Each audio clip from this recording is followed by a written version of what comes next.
আচ্ছা, পুলিশের ভয়ে চোর ডাকাত লুকাবে, কিন্তু ভালো মানুষগুলো পুলিশের ভয়ে লুকায় কেন? আর কথা কি আপনার বুঝতে পারতেছেন না? ভালো মানুষ পুলিশের ভয় লুকাছে, এমন লুকাছে বুঝলেন, একেবারে মাটির গর্ত করে তার ভিতরে খেয়ার বেড়া, তার উপর কম্বল বিছে, তার উপর ল্যাব গাউদ্দা শুয়ে আছে, আর মনে মনে বলতেছে পুলিশ যত বড়ই মরদ হ আমাকে ধরবার পারবে না।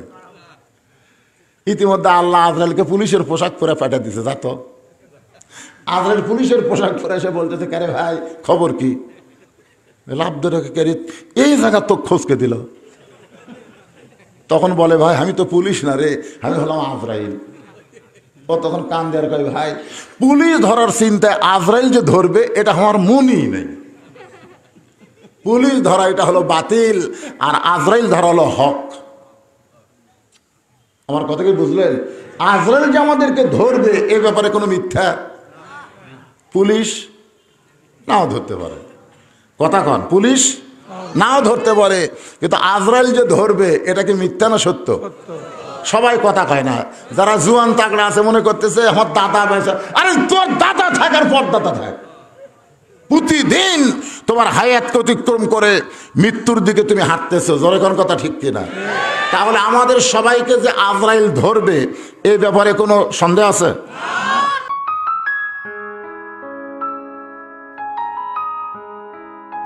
ومن سيئات أعمالنا من يهدي الله فلا مضل له ومن يضلله فلا هادي له। সকলে জবান খুলে বলেন, আশহাদু আল্লা ইলাহা ইল্লাল্লাহু ওয়াহদাহু লা শারীকা লাহু ওয়া আশহাদু আন্না মুহাম্মাদান আবদুহু ওয়া রাসূলুহু আল্লাযী أرسل رسوله بالحق بشيرا ونذيرا وداعيا إلى الله بإذنه وسراجا منيرا فقد قال الله تعالى في كلامه المجيد والفرقان الحميد।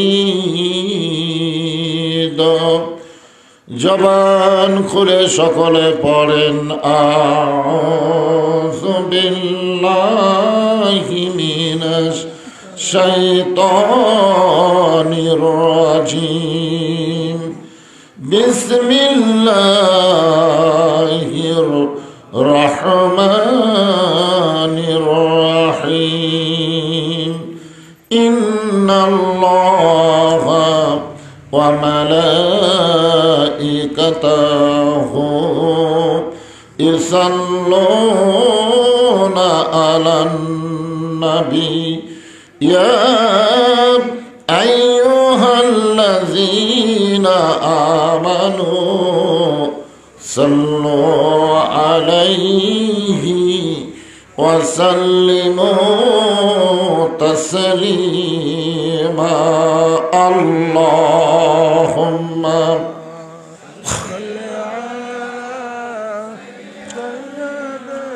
মাওলানা মুহাম্মদ ওয়া আলা আলি সাইয়্যিদিনা শফিআনা।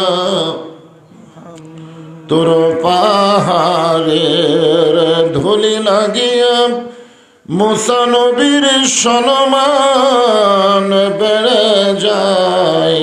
তোর পাহাড়ের ধুলি লাগিয়া মুসা নবীর সম্মান বেড়ে যায়।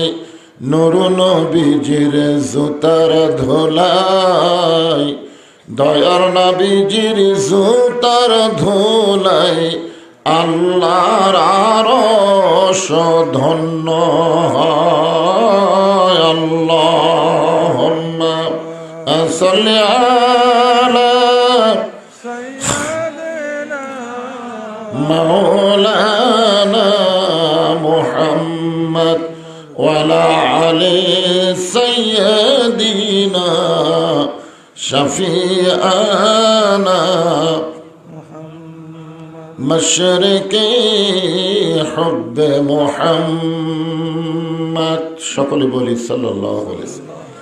मतलाए दीवानी माँ मतलाए खुर्शीद इश्कास सीनाए सुजानी माँ बलागल उला बिकमालिही कशाफत दुजा बिजमालिही हसनत जमीओ खिसालिही सल्लो अलैहि व आलिहि अल्लाहुम्मा आमीन। জান্নাতের বাগান থেকে জান্নাতি মানুষদেরকে নিয়ে আমি গুনাহগার তোমার রহমতের দরজায় দুখানা হাত তুলেছি আল্লাহ। হাসরের ময়দানে জব্বার আর কাহার নামে রূপ নিয়ে তুমি যখন বিচার শুরু করবে, তোমার সামনে দাঁড়ায়া সমস্ত নবীরা নাফসি নাফসি বলে কাঁদতে থাকবে। এমন কঠিন অবস্থা হাসরে হবে, সেদিন সমস্ত নবী তার উম্মতকে ভুলে যাবে, শুধু বলবে আল্লাহ আমার কি হবে, আমার কি হবে। একমাত্র দরদি নবী শাফাতের কান্ডারি ইয়া রব্বি হাবলি উম্মতি বলে সেজদায় পড়ে যাবে। সেই কঠিন মুসিবতের সময় আজকের এই মাহফিলকে ওসিলা করে আমাদের সবাইকে রাসূলের উম্মতের কাতারে আল্লাহ কবুল করে নিও। সুবহান রাব্বিকা রাব্বিল ইজ্জাতি আম্মা ইয়াসিফুন ওয়া সালামুন আলাল মুরসালিন আলহামদুলিল্লাহি রাব্বিল আলামিন। লা ইলাহা ইল্লাল্লাহ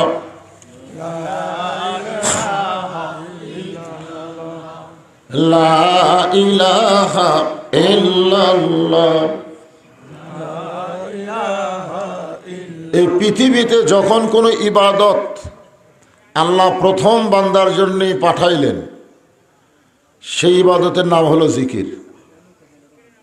বাবা আদম থেকে আমাদের নবী পর্যন্ত সমস্ত নবীরা একই কলেমার জিকির করছেন।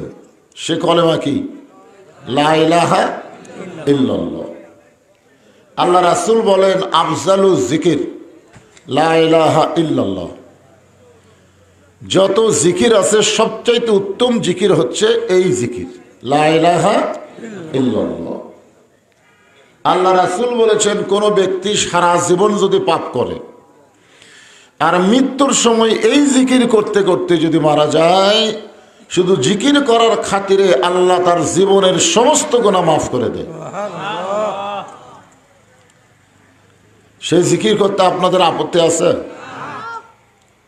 তাহলে সকলেই ছোট বড় যারা সকলেই জবান খোলে লা ইলাহা ইল্লাল্লাহ। চাঁদ সূরজ আর গ্রহ তারা আল্লাহ নামের পাগল পারা। চাঁদ সূরজ আর গ্রহ তারা আল্লাহ নামের পাগল পারা। আমার আল্লাহ নামের এতই দয়া, আল্লাহ নামের এতই মায়া, লুকিয়ে রাখছেন হে আল্লাহ জোরে লা ইলাহা ইল্লাল্লাহ। যারা ডরে দাঁড়িয়ে আছেন বসেন। দেখছেন দেখছেন বসবার করে বাইরে যায়। হায় হায় হায় রে। হ্যাঁ, যারা দরজায় আশেপাশে দাঁড়িয়ে আছেন সবাই মাহফিলের ভিতরে এসে বসেন। এত রাত পর্যন্ত আপনারা বাহিরে থাকেন কেন? রাত কি কম হয়েছে? অনেক রাত। শীতের মধ্যে দাঁড়ানোর চাইতে বসলেই মজা বেশি, ঠিক না? এত সুন্দর ব্যবস্থা, বাতাস ঢোকার কোনো চান্সই নেই, মনে হয় একটা ঘর বানাইছে। আমি এতক্ষণ ঘরের মধ্যে ছিলাম, যে শান্তি, এখানে এসে দেখলাম একই শান্তি। এত সুন্দর ব্যবস্থাপনা করার পরেও যদি আপনারা বাহিরে ঘোরেন, রাত তো আর কম হয়নি। আমি মাগরিব থেকে একটা মাহফিল করলাম জোড়া মাদ্রাসায়। এখানে যে লোক আপনারা আছেন এর চাইতে 50 গুণ লোক বেশি। কত গুণ? সে হাজার হাজার লোকের মধ্যে বাস করে আইসা এই কয়জন লোক, তাও যদি আবার বেসাইজা হন তাহলে ওয়াজ হবে। এই জন্যে যারা এখনো আজকে কিন্তু সাউন্ড ছাড়া পোলা দেওয়া হবে। যখন পোলা দেওয়া হবে তখন কোনো শব্দ করা যাবে না। কথাটা বুঝলেন? কারণ আমি বাংলাদেশে বহু জায়গায় ওয়াজ করছি, শীতলাইয়ের পোলা হলো সবচাইতে 1 নম্বর, এতই স্বাদের ভাই। একবার আমার পোলা নিয়ে গেছিলাম এখান থেকে বাড়িতে, আমার বউ খায়া খালি কয় শীতলাইয়ের ওয়াজের দাওয়াত পান না, মানে পোলার স্বাদ ভুলবারই পারেন। তো এই জন্যে আপনারা আজকে পোলা দেব, আমরা সাউন্ড করবো না, দরকার হলে এক একজন 2 টোপলা করে নেব, ঠিক আছে? এই বাইরের গুলো ধরো পোলা না পায়, এখন লোক নাই, পোলার সময় এসে সব ভিড় করবে। এই জন্য যারা বাহিরে আসেন আল্লাহর রাস্তে কোরআনের মাহফিল এসে বসেন আর জিকির করেন লা ইলাহা ইল্লাল্লাহ। এটা ওঠে না কেরে, মুখের নিচে পড়ে আছে। লা ইলাহা ইল্লাল্লাহ, লা ইলাহা। যার দিলে আছে আমার আল্লাহর ভয়, যার মনে আছে আল্লাহর ভয়, আল্লাহ আল্লাহ সব সময়। যার দিলে আছে আল্লাহর ভয়, যার মনে আছে আল্লাহর ভয়, আল্লাহ আল্লাহ সব সময়। আহার নিদ্রা ভালো লাগে না এই দুনিয়া, ভালো লাগে না, ভালো লাগে শুধু আল্লাহ। লা ইলাহা ইল্লাল্লাহ, লা ইলাহা, লা ইলাহা ইল্লাল্লাহ, লা ইলাহা ইল্লাল্লাহ, লা ইলাহা ইল্লাল্লাহ, লা ইলাহা, লা ইলাহা ইল্লাল্লাহ মুহাম্মাদুর রাসূলুল্লাহ।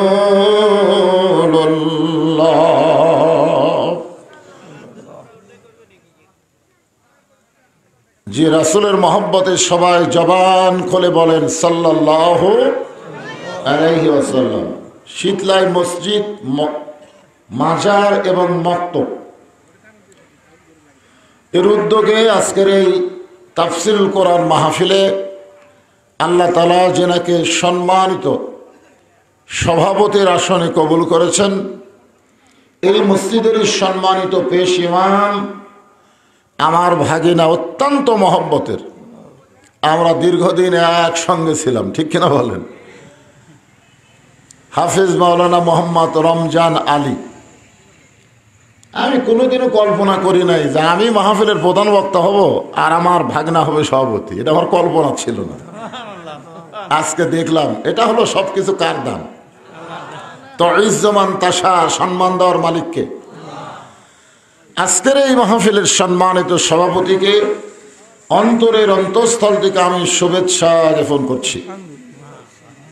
সম্মানিত প্রধান অতিথি জনাব আল হাসিবুল হাসান কবিরাজ সুরজ অনেক ভালো কথা বলেছেন। তার মধ্যে একটা খুবই ভালো, যে সৌদি আরবে যখন নামাজের আজান দেয় তখন সব দোকান টোকান বাদ দিয়ে মসজিদে নামাজ পড়তে যায়। কিন্তু আমাদের বাংলাদেশে বাদামওয়ালারা বাদামের দোকান ছাইড়া নামাজ পড়তে যায় না। কারণ কি? না, শুধু তো ওয়াজ করলে হবে না, এর কারণটাও জানা লাগবে। এর কারণ হলো সৌদি আরবে আল্লাহর আইন চলে আর বাংলাদেশে মানুষের আইন চলে। আল্লাহর আইন যেখানে চালু থাকবে সেখানে চুরি করলে চোরের হাত কাটা হবে, ধরে কোন কথা ঠিক কিনা? আর মানুষের আইন যেখানে চালু আছে সেখানে সবাই চোর। ভালো কে? আমার ওয়াজে আপনারা শুনছেন 6 বছর আম বাগানের চাষ করে জ্যৈষ্ঠ মাসে দেখতে গেছে আম পাকছে কিনা। যাই দেখে গাছের ডালে বসে এক ছোট বাচ্চা আম পাড়তেছে আর ব্যাগের মধ্যে তুলতেছে।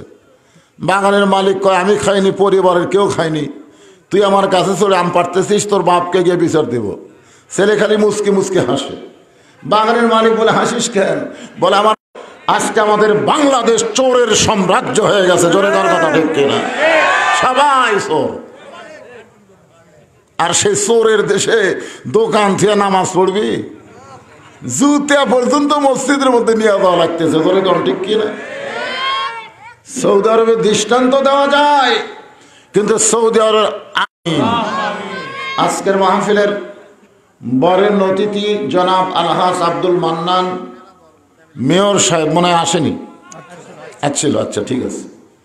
আমন্ত্রিত অতিথি জনাব আলহাজ মোহাম্মদ আব্দুর রশিদ লালু। এছাড়া আমরা দেখছি আমি এখানে, কিন্তু একটু তখন বড় হয়েছে তখন কালু শুনলে খারাপ লাগে। কে রে? তা আসলে আব্দুর রশিদ কি লালু হবি না কালু হবি? আমার কথাই বুঝতেছেন না? লাল না কালো, কিন্তু লালু। যাক, আলহামদুলিল্লাহ। আজকের এই মাহফিলের সম্মানিত বিশেষ অতিথিবৃন্দ সকলকেই অন্তরের অন্তঃস্থল থেকে আমি শুভেচ্ছা জ্ঞাপন করছি।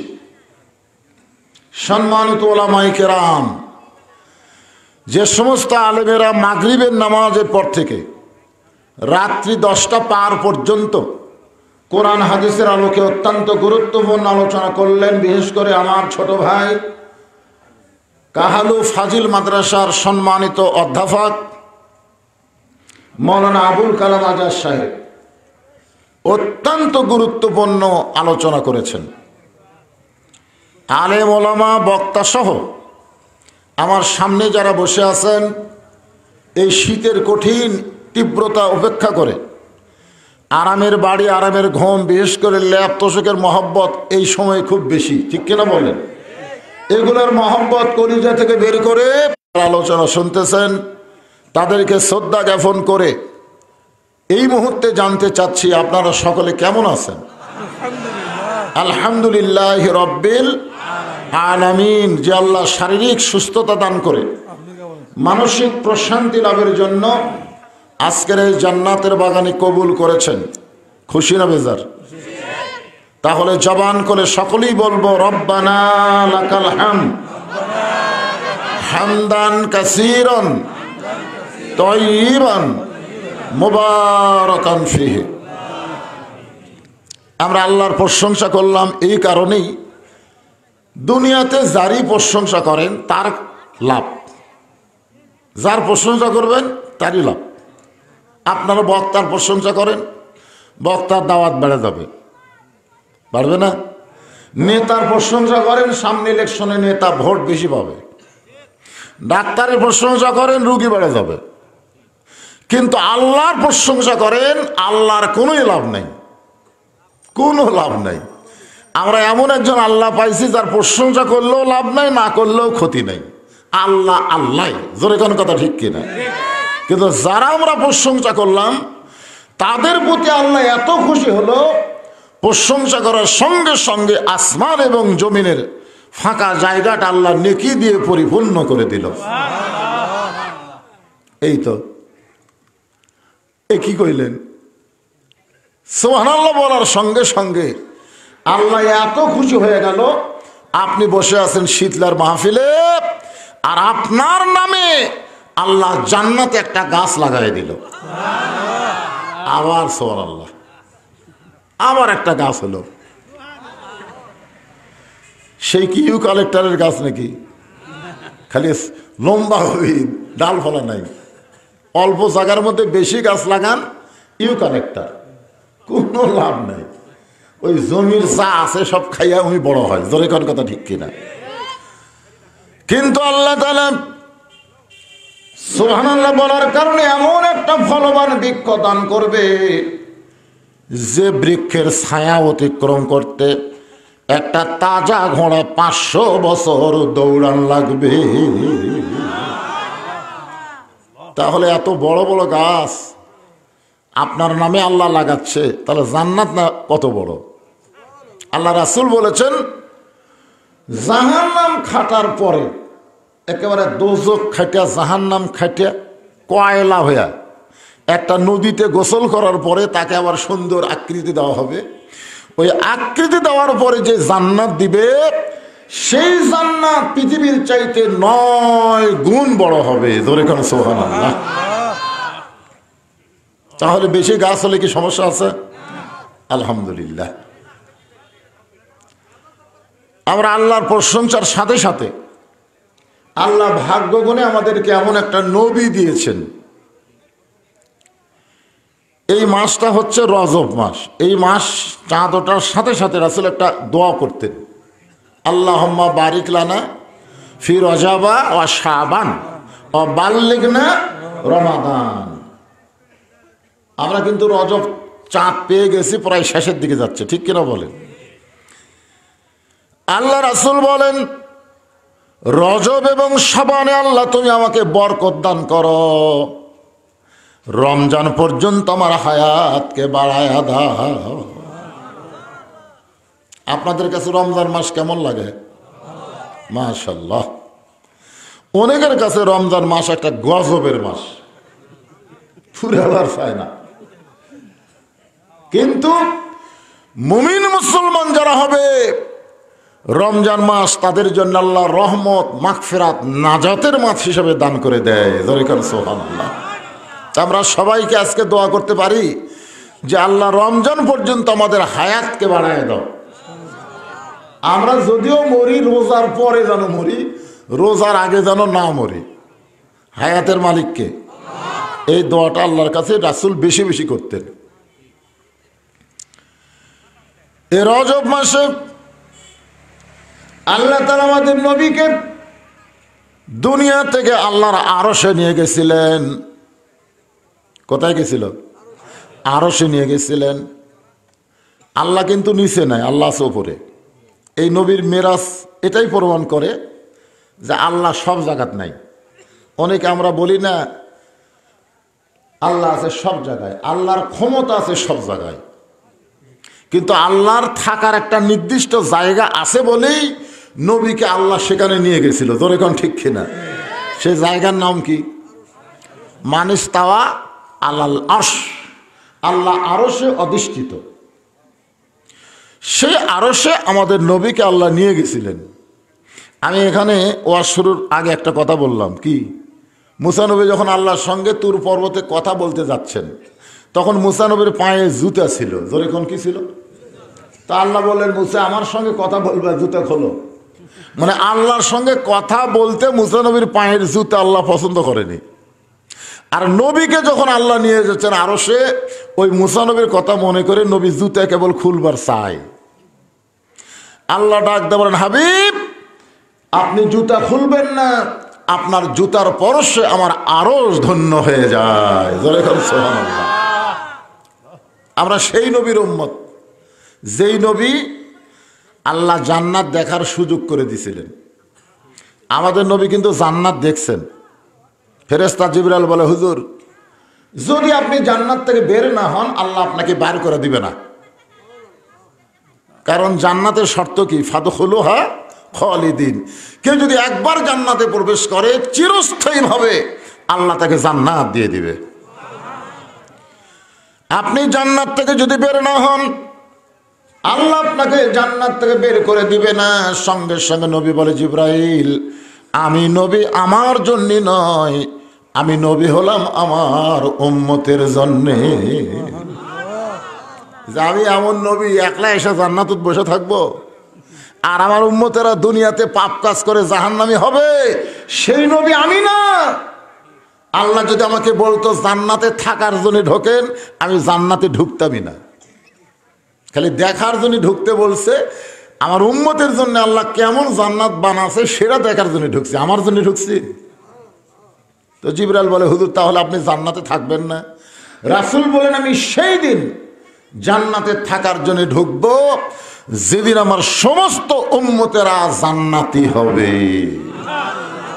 এখানে যদি রাসূল বলতো আমার নেককার উম্মতেরা যেদিন জান্নাতি হবে, এই কথা বলছেন, তার মধ্যে আমরা আছি না নাই? সুবহানাল্লাহ। এমন একজন নেতা, এমন একজন নবী আমরা পাইছি যিনি জান্নাতে গেলে হামাকের কথা ভোলে না। আর আমরা এমন কিছু নেতা সমাজে পাইছি যা একবার এমপি হয়ে গেলে, সংসদে গেলে আর হামাকের কথা মনে রাখে না। ভোট না দিলেও ভোট পায়। জোরে কোন কথা ঠিক কিনা? হায় হায় হায় হায়, কোন নেতার পিছনে ঘুরবেন রে পাগলারা? এই জন্য চামচিয়াগিরি যদি করতে হয়, আমরা বিশ্ব নবীর উম্মত হব। জোরে কোন কথা ঠিক কিনা? ওয়াজ শুরুর আগে একটা স্লোগান দিব, আমার নেতা তোমার নেতা বিশ্ব নবী মোস্তফা। বলতে পারবেন না? আমার নেতা তোমার নেতা বিশ্ব নবী মোস্তফা। আছেন আমার মুক্তার, আছেন আমার ব্যারিস্টার, শেষ বিচারের হাইকোর্টেতে তিনি আমায় করবেন পার। আমি পাপী রাসূল জাবিন্দার। আল্লাহর সামনে আমরা যখন আসামি হব, ওই সময় আমাদেরকে কে বাঁচাবে? কে? আল্লাহ রাসূল বলেছেন, বান্দারা উম্মতেরা শোনো, তোমরা টেনশন জান করো না, তোমাদের কোনো চিন্তা করা লাগবে না, খালি ঈমান নিয়ে কবরে আসো, আমি রাসূল তোমার ডান হাত ধরে জান্নাতে পৌঁছায় দেব। তোমাদের কোনো টেনশন নাই, টেনশন হলো আমার। রাসূল বলেছে টেনশন আমার, তোমাদের কি টেনশন রে? তোমরা আসামি হয়ে দাঁড়াবে, আমি উকিল হয়ে তোমাদের পক্ষে আল্লাহর কাছে ওকালতি করব, জেরা করব, যেমন করি হোক তোমাদেরকে আমি জান্নাতে পৌঁছায় দিব। এই জন্যই গানটা কি, আছেন আমার মুক্তার, আছেন আমার ব্যারিস্টার, শেষ বিচারের হাইকোর্টেতে তিনি আমায় করবেন পার।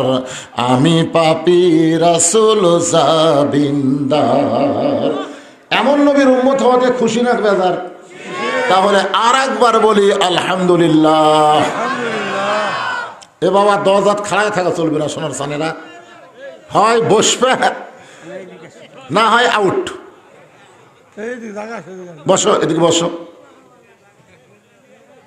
আপনারা একটু চাপে বসেন তো ভাই। আপনারা শীতলাইয়ের মাহফিলের খবর জানেন না? এ জানেন না আপনারা? আমি যে কয়বার আইছি প্রত্যেকবারই মাহফিল পরিপূর্ণ হয়ে শেষের দিকে এসে পোলা নেওয়ার সময় খাড়া হয়ে গ্যাঞ্জাম করে। ধরে কোন ঠিক কেনা? এর জন্য আগে থেকে একটু চাপে চাপে আসেন তো। শীতের দিন চাপলে লাভ বেশি, এক ভাইয়ের শরীরে উষুম পাবেন। এদের ফাঁকা ফাঁকি না বসে সামনের দিকে একটু চেপে আসেন, সবাই জিকির করেন আর সামনে আসেন। লা ইলাহা ইল্লাল্লাহ। আসেন, সামনে আসেন। লা ইলাহা ইল্লাল্লাহ, লা ইলাহা ইল্লাল্লাহ। যে জায়গা বসে থেকে উষুম করছে ওই জায়গা ছাড়তেও কষ্ট মনে হচ্ছে, তাই না? যে অনেকক্ষণ ধরে বসে জায়গাটা উষুম করছে বারে। আরে পাগলা, আপনি তো সামনে আইছেন, ওটাও তো আর একজন বসে আছিল, মানে উষুমে হয়ে গেছে তো গোটা জায়গা। এজন্য সামনে আসেন, যার সামনে ফাঁকা আছে ওই জায়গা দেখে লই না, মানে খুঁটা হয়ে বসে গেছে। ও ওখানে মাটি আছে? আচ্ছা আচ্ছা, ঠিক আছে, আচ্ছা ঠিক আছে, ঠিক আছে, অসুবিধা নেই। লা ইলাহা ইল্লাল্লাহ মুহাম্মাদুর রাসূলুল্লাহ সাল্লাল্লাহু আলাইহি ওয়াসাল্লাম। এখন আসুন যে কোরআন থেকে আপনার আলোচনা শুনবেন, আমি সেই কালামুল্লাহ শরীফ থেকে আপনাদের সামনে একটু হিন্স দিচ্ছি। হিন্স, ইন্নাল্লাহা ইয়ামুরুকুম আন তুআদ্দুল আমানাতি ইলা আহলিহা ওয়া ইযা হাকামতুম বাইনান নাস আন তাহকুমু বিল আদল।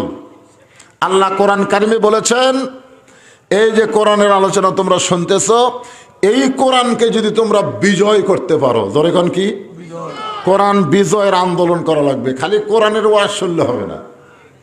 কোরআনের ওয়াজ শোনার দিক দিয়ে আবু জেহেলের মতন ভালো শ্রোতা এখন পর্যন্ত কেউ হয়নি। ওয়াজ শোনার দিক দিয়ে আবু জেহেল কয় নম্বর?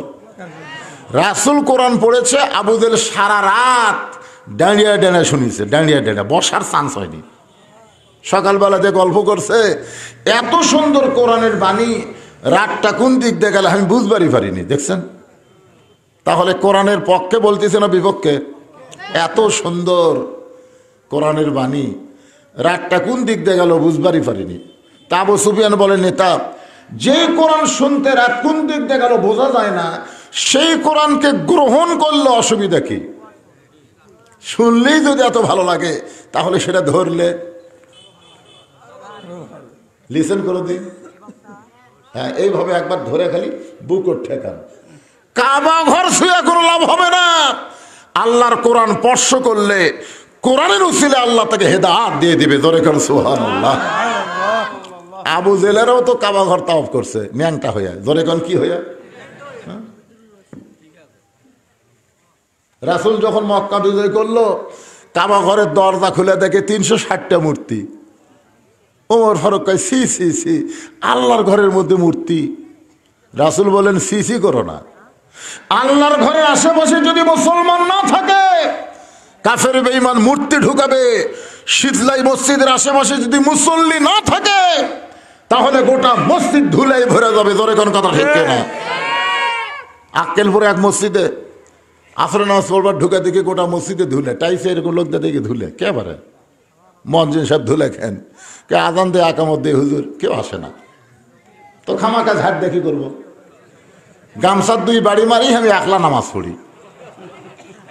মানুষ ঘাড়ত গামছা থাকে, গামছার 2 বাড়ি মারে পরিষ্কার করে একলা একলা নামাজ পড়ে। আপনারা কি মনে করতেছেন? কাবা ঘর আল্লাহর ঘর, আশেপাশে আল্লাহ ওয়ালারা না থাকলে কাবার মধ্যে মূর্তি ঢোকে, কিন্তু আল্লাহর কোরআনের ভিতরে কেউ কোনোদিন কিছু ঢুকাবার পারবে? কেন পারবে না? আল্লাহ কোরআনকে লক্ষ্য করে বলেন, নাহনু নাযালনা যিকরা ওয়া ইন্না লাহু লাহাফিজুন। এই কোরআনকে আমি জিকির হিসাবে নাজিল করেছি, আর এই কোরআনের হেফাজত স্বয়ং কার হাতে? আমি সে কোরআন থেকে একটা আয়াত নিয়ে আপনাদের সামনে আলোচনা করব। মনে করেন যিনি ওয়াজ করবেন তিনার নাম হলো হযরত ওমর। যিনি বক্তা হয়ে ওয়াজ করবেন তার নাম কি? হযরত ওমর। আর যারা ওয়াজ শুনবেন তারা হলেন নবীর সাহাবী। আর যে জায়গায় ওয়াজ হবে সে জায়গাটা হলো মসজিদে নববী। আমি কিন্তু এখানে 3টা কথা বলেছি। 1 নম্বর হলো বক্তা, 2 নম্বর শ্রোতা, 3 নম্বর জায়গা। আপনারা বলেন তো এই 3টার কোনটা খারাপ? বক্তা হিসেবে ওমর ফারুক কেমন বক্তা? খালি মুখ দিয়ে ভালো করে হবে? আল্লাহ তাআলা উমরের শানে, উমরের সম্মানে কোরআনে 23টা আয়াত নাজিল করেছে। জোরে বলেন সুবহানাল্লাহ। যে উমরকে লক্ষ্য করে রাসূল বলেছেন, আমার পরে কেউ যদি নবী হতো, লাউ কানা ওমর, আল্লাহ উমরকে নবী বানায় দিত। আল্লাহ রাসূল বলেছেন, নবুয়তের দরজা বন্ধ হয়েছে বলে উমর নবী হওয়ার পারল না, তবে নবী হওয়ার সব যোগ্যতা আল্লাহ ওমরের মধ্যে দান করেছে। তাহলে বক্তালিয়া কোনো টেনশন নাই। এখন শ্রোতা, যারা ওয়াজ শুনবে তারা হলেন নবীর সাহাবী। আপনারা বলেন তো সাহাবীরা কেমন শ্রোতা? তাহলে ভালো করে হবে। কোরআন শরীফ বলতেছে, রাদিয়াল্লাহু আনহুম ওয়া রাদু আন যালিকা লিমান খাশিয়া রাব্বা। আল্লাহ নবীর সাহাবী যারা বিনা হিসাবে জান্নাতি তারা। জোরে বলেন সুবহানাল্লাহ। মানে নবীর সাহাবীদের কোনো হিসাব দেওয়া লাগবে না, আল্লাহ তাদের বিনা হিসাবে জান্নাত দিয়ে দিবে। তাহলে বিনা হিসাবে যারা জান্নাত পাবে তারা শ্রোতা হিসাবে কেমন? যে জায়গায় ওয়াজ হবে জায়গাটা হলো মসজিদে নববী। আপনারা বলেন তো জায়গাটা কিরকম? যেখানে 1 রাকাত নামাজ পড়লে আল্লাহ খুশি হয়ে 50,000 রাকাত নামাজের সওয়াব দেয়। 3টা জিনিসই ভালো। এখন ওয়াজ করবে হযরত ওমর, ইন্নাল্লাহা ইয়ামুরুকুম আন তুআদ্দুল আমানাতি ইলা আহলিহা ওয়া ইযা হাকামতুম বাইনান নাস আন তাহকুমু বিল আদল। মানুষের মধ্যে কাউকে যখন বিচারক করা হবে, সেই বিচারক নিজের ইচ্ছা মতো বিচার করলে চলবে না, বিচার করতে হবে আল্লাহর আইন দিয়া। কারণ বিচারক বিচারপতি না, আসল বিচারপতি হলেন আমার আল্লাহ। আপনার বলেন তো, এই যে আজাদ সাহেব কয়ে গেল, কয়েকদিন জেলের মধ্যে বন্দি আছিল। আমি কিন্তু ঘরের মধ্যে তাই শুনলাম, কি অপরাধে তাকে ধরলো, কেন এতদিন জেলের মধ্যে ছিল, উনি নিজেও হয়তো জানে না। কথা কন ঠিক কিনা? আজকে বাংলাদেশে জালেমদের জামিন হয়, আলেমদের জামিন হয় না। কিছুদিনের মধ্যে আপনাদের পাশে একজন তরুণ ওয়াইজিন আসবে, দীর্ঘ 30 মাস তিনি অন্যায়ভাবে জেলের মধ্যে বন্দী ছিল। তার নাম হলো আমির হামজা। জোরে এখন কথা ঠিক কিনা? মালটা আসলেই বুঝবেন কেমন বক্তা। এমনি করা যাবে না, আগে টেজে আসুক, তখন বুঝবেন এই মালটা কি, কোন অপরাধে সরকার তাকে জেলে বন্দি করছিল, তখন আপনারা বুঝবার পারবেন।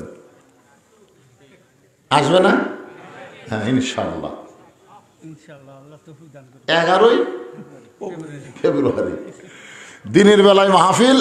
অবশ্য আমিও আছি না? না, আমরা তো কিছুই না, কাম করবি ওই, আমরা খালি সারি সুট দিয়ে। আলহামদুলিল্লাহ। যে আয়াতে কারিমা তেলাওয়াত করলাম এরই উপরই কথা হবে, খুব খেয়াল করে শুনবেন। আয়াতটার বাংলা অর্থ কি? যে বিচারকের আসনে কেউ যদি বসে, সে কিন্তু বিচারপতি না, আসল বিচারপতি কে? আল্লাহ। তাহলে বিচারকের চেয়ারে বসে কার আইনে বিচার করা লাগবে? আল্লাহর আইনে বিচার করা লাগবে। আর বাংলাদেশে মানুষের আইনে যারা বিচার করতেছে, এরা হাসরের ময়দানে আসামের কাঠগড়ায় দাঁড়ান লাগবে। জোরে কোন কথা ঠিক কিনা? কি অপরাধ কি? ভোটের আগে আলুর বাগুড়ের মধ্যে লুকা থাকা লাগলো, বাসার তলে ঘর বানান লাগলো, 3 তলা 2 তলা বাড়ি বাদ দিয়ে, কি অপরাধ? আপনারা মনে করতেছেন এর বিচার হবে না? হ্যাঁ, জোরেখন আর বিচার হবে না? পই পই পই পই করে প্রত্যেকটা বিষয়ের উপরে আল্লাহ বিচার করবেন। একটু মনোযোগ দিয়ে শোনেন। ওমর ফারুক যখন আলোচনা শুরু করেছে, সাহাবীরা যখন পাগলের মতন আলোচনা শুনতেছে, এমন সময় হযরত ওমর তাকায় দেখে পিছনে একজন সাহাবী দাঁড়িয়ে আছেন, পিছন দিকে একজন সাহাবী দাঁড়িয়ে আছেন। ওমর ফারুক বললেন, এজলেস, বসো। যেরকম আমি আপনাদের বলতেছি, বসেন। ওমর ফারুক বললেন, এজলেস ইয়া সাহাবী, বসো। সাহাবী বলতেছে, বসতে আসি নাই, বসতে আসি নাই, আমি আপনাকে একটু ওয়াজ শোনাবার চাই।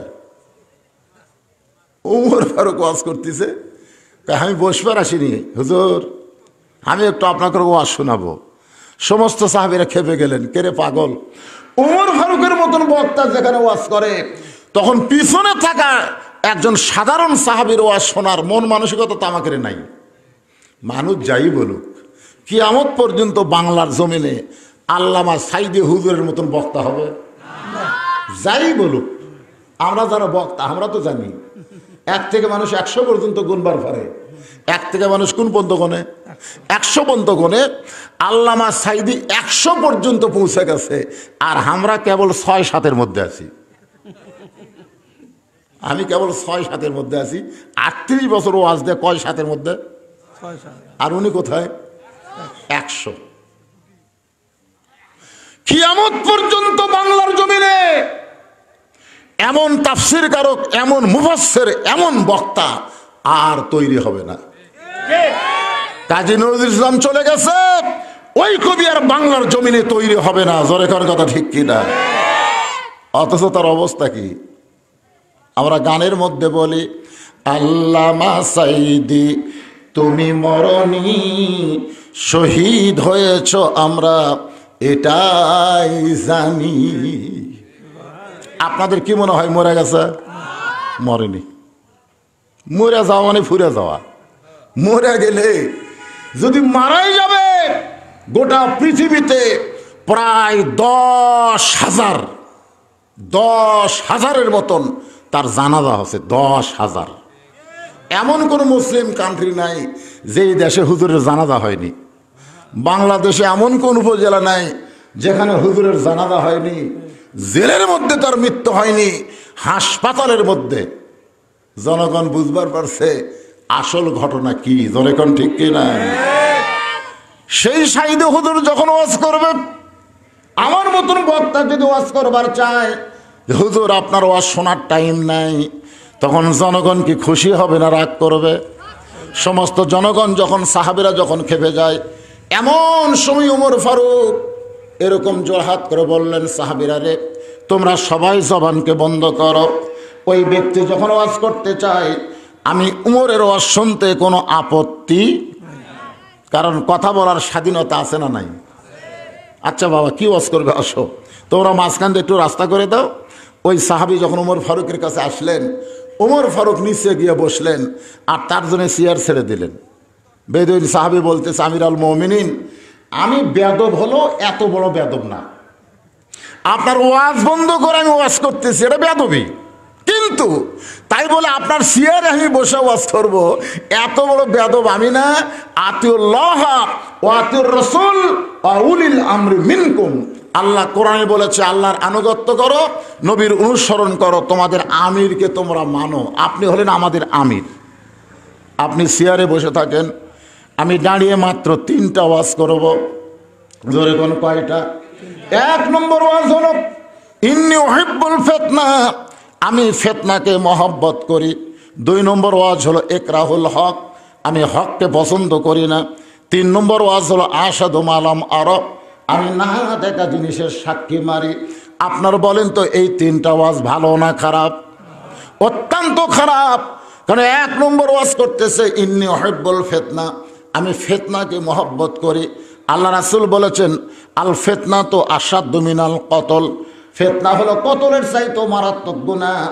আল ফিতনা তো আশাদ্দু মিনাল জিনা, ফিতনা হলো জিনার চাইতেও শক্ত গুনাহ। আর সেই ফিতনাকে বলতেছে আমি মহব্বত করি। 2 নম্বর ওয়াজ হলো ইকরাহুল হক, আমি হককে পছন্দ করি না। অথচ আল্লাহ কোরআনে বলেছেন ওয়াতাওয়াসাউ বিল হক, হকের কথা বলা লাগবে।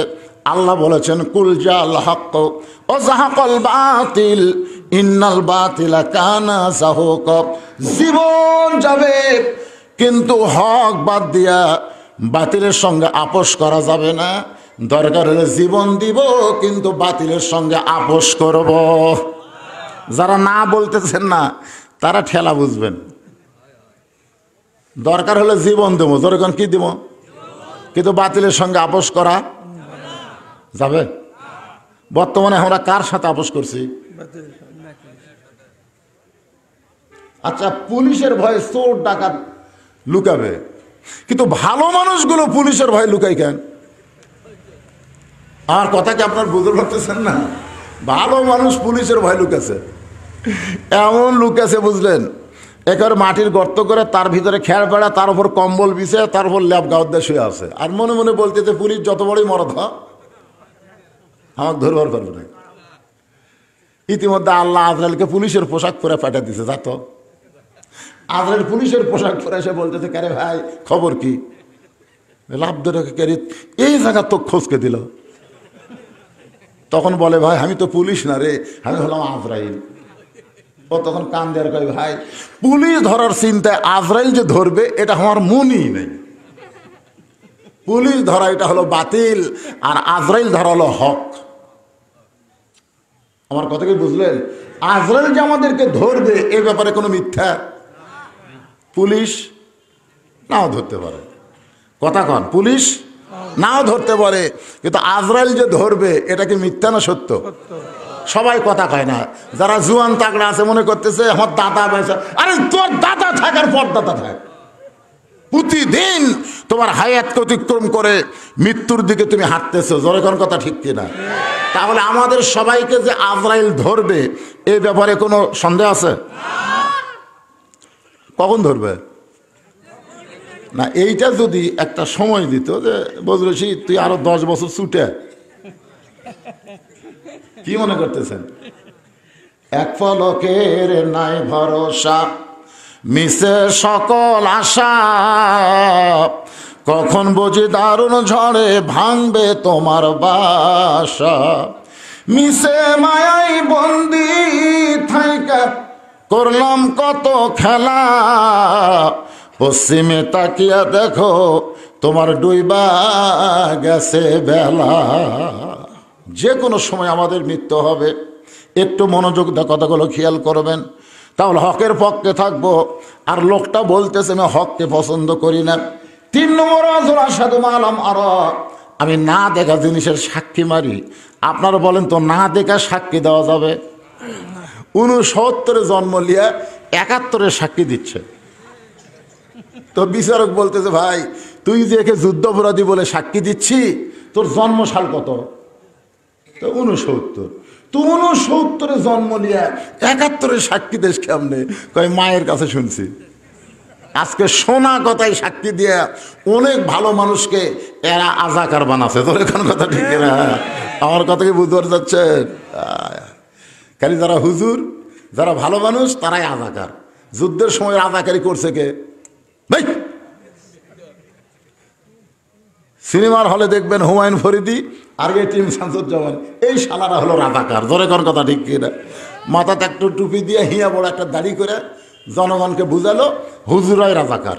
আসলে হুজুর রাজাকার না, হুজুর রাজাকার না, শাহরিয়ার কবিরের মতন মুরগি চোরারাই হলো রাজাকার। জোরে কোন কথা কন না কেন?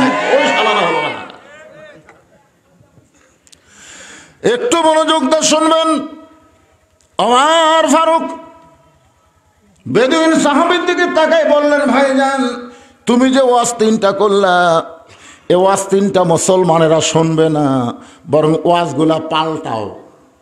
ওয়াজগুলো কি? যেরকম মমতাজকে আমি বলছিলাম, মমতাজ যখন সংসদে গিয়ে বলল, আগে কররে মন আখেরের কাজ, ধ্যান যোগ হয় দিলের নামাজ, ও তোমার পাঞ্জে গানা নামাজ পড়া লাগবে না। লাইলাতুল মেরাজে আমাদের নবীকে আল্লাহ 5 ওয়াক্ত নামাজ দিয়ে দুনিয়াতে পাঠাইছে। জোরে কোন কথা ঠিক কিনা? আর এই শালা পাগলি কি কয়? পাঞ্জে গানা নামাজ পড়া লাগবে না। ওরে শরীয়তের মাওলানা, চোখ 2টা করলা কানা, কোরআন হলো 90 পারা, তোমরা খুঁজে পাইলা না। আপনারা বলেন তো কোরআন কয় পারা? আর এই মমতাজ কি কয়? 90 পারা। এইবারে কিন্তু এমপি হয়েছে। আমি যখনই শুনছি মমতাজ হওয়ার পারেনি, সাথে সাথে 4 রাকাত। আল্লাহ আল্লাহর মার দুনিয়ার বার। জোরে কোন কথা ঠিক কিনা ভাইজান? 90% মুসলমানের দেশে 5 ওয়াক্ত নামাজ পড়া লাগবে না। সংসদের মধ্যে এমন গান গাওয়ার পরেও এতগুলো সদস্য কেউ তার বিরুদ্ধে প্রতিবাদ করল না। কিন্তু ওমর ফারুক বললেন, এই 3টা ওয়াজ মুসলমান সমাজের মধ্যে চলবে না। বেদুইন সাহাবী বলতেছে, আমার ওয়াজগুলো ঠিক আছে, কিন্তু আপনারাই বুঝবার পারেন নাই। যেই বলছে আমার ওয়াজ 3টা ঠিক আছে, আপনারাই বুঝবার পারেন নাই। সাথে সাথে ওমর ফারুক তাকায় দেখে প্রত্যেকটা সাহাবী চোখ লাল করছে ধরার জন্যে। কি করার জন্যে? আচ্ছা, সমস্ত সাহাবী মিলে যদি ধরে ওই বাঁচবি? ওমর ফারুক সমস্ত সাহাবীর করাল গাছ থেকে, গণপিটুনি থেকে বাঁচানোর জন্যে বেদুইন সাহাবীকে হেফাজত করলেন। হেফাজতে জেল দিলেন। জেলের নাম হলো হেফাজত। জোরে কোন জেলের নাম কি? ফখরুল ইসলাম আলমগীরকে যখন গ্রেফতার করলো, মির্জা আব্বাসকে যখন গ্রেফতার করলো, তখন এক পুলিশ কমিশনারকে বলা হলো, এইগুলা ভালো মানুষকে গ্রেফতার করে জেলত লিয়ে যাচ্ছেন কেন? তখন পুলিশ বলতেছে, তাদের গ্রেফতার করছে হেফাজতের জন্যে। জোরে কোন কিসের জন্যে? হেফাজত। হেফাজত বোঝেন? বাড়া থাকলে বহু টেনশন। আসলে হেফাজত করার জন্য বেদুইন সাহাবীকে ওমর ফারুক জেলখানায় বন্দি করলেন। এশার নামাজের পরে ওমর ফারুক বাড়িতে গেলেন। এশার নামাজের পরে রাসূল বলেছেন, তোমরা তাড়াতাড়ি ঘুমায় যাবা। এশার নামাজের পরে কোনো গল্প করবা না, কারণ এশার নামাজের সময় আর এশার নামাজ আদায় করার পরে তোমরা যদি লম্বা কোনো গল্প গুজব করো, তাহলে ফজরের নামাজ জামাতে পড়া তোমাদের কষ্ট হবে। এদিন এশার নামাজের পরে তোমরা তাড়াতাড়ি ঘুমায় যাবা।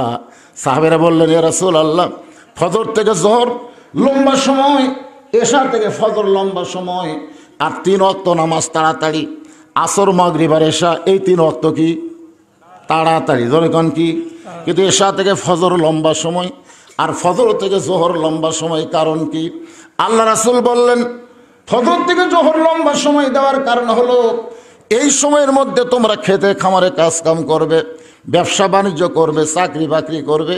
এগুলা করতে গেলে দেহের যে ক্ষয় হবে, এশা থেকে ফজর লম্বা সময় দেওয়ার কারণ হলো ওই লম্বা সময়ের মধ্যে তোমরা ঘুম পাড়বা, ওই ক্ষয়টা আল্লাহ ঘুমের মধ্যে পুরা করে দিবে। এই জন্য রাসূল বলেছেন এশার নামাজের পরে লম্বা টম্বা গল্প না করে তোমরা তাড়াতাড়ি ঘুমিয়ে যাবা, কারণ ফজরের জামাত, ফজরের নামাজ না, ফজরের জামাত। কে বাজান ফজরে কিরকম হয়?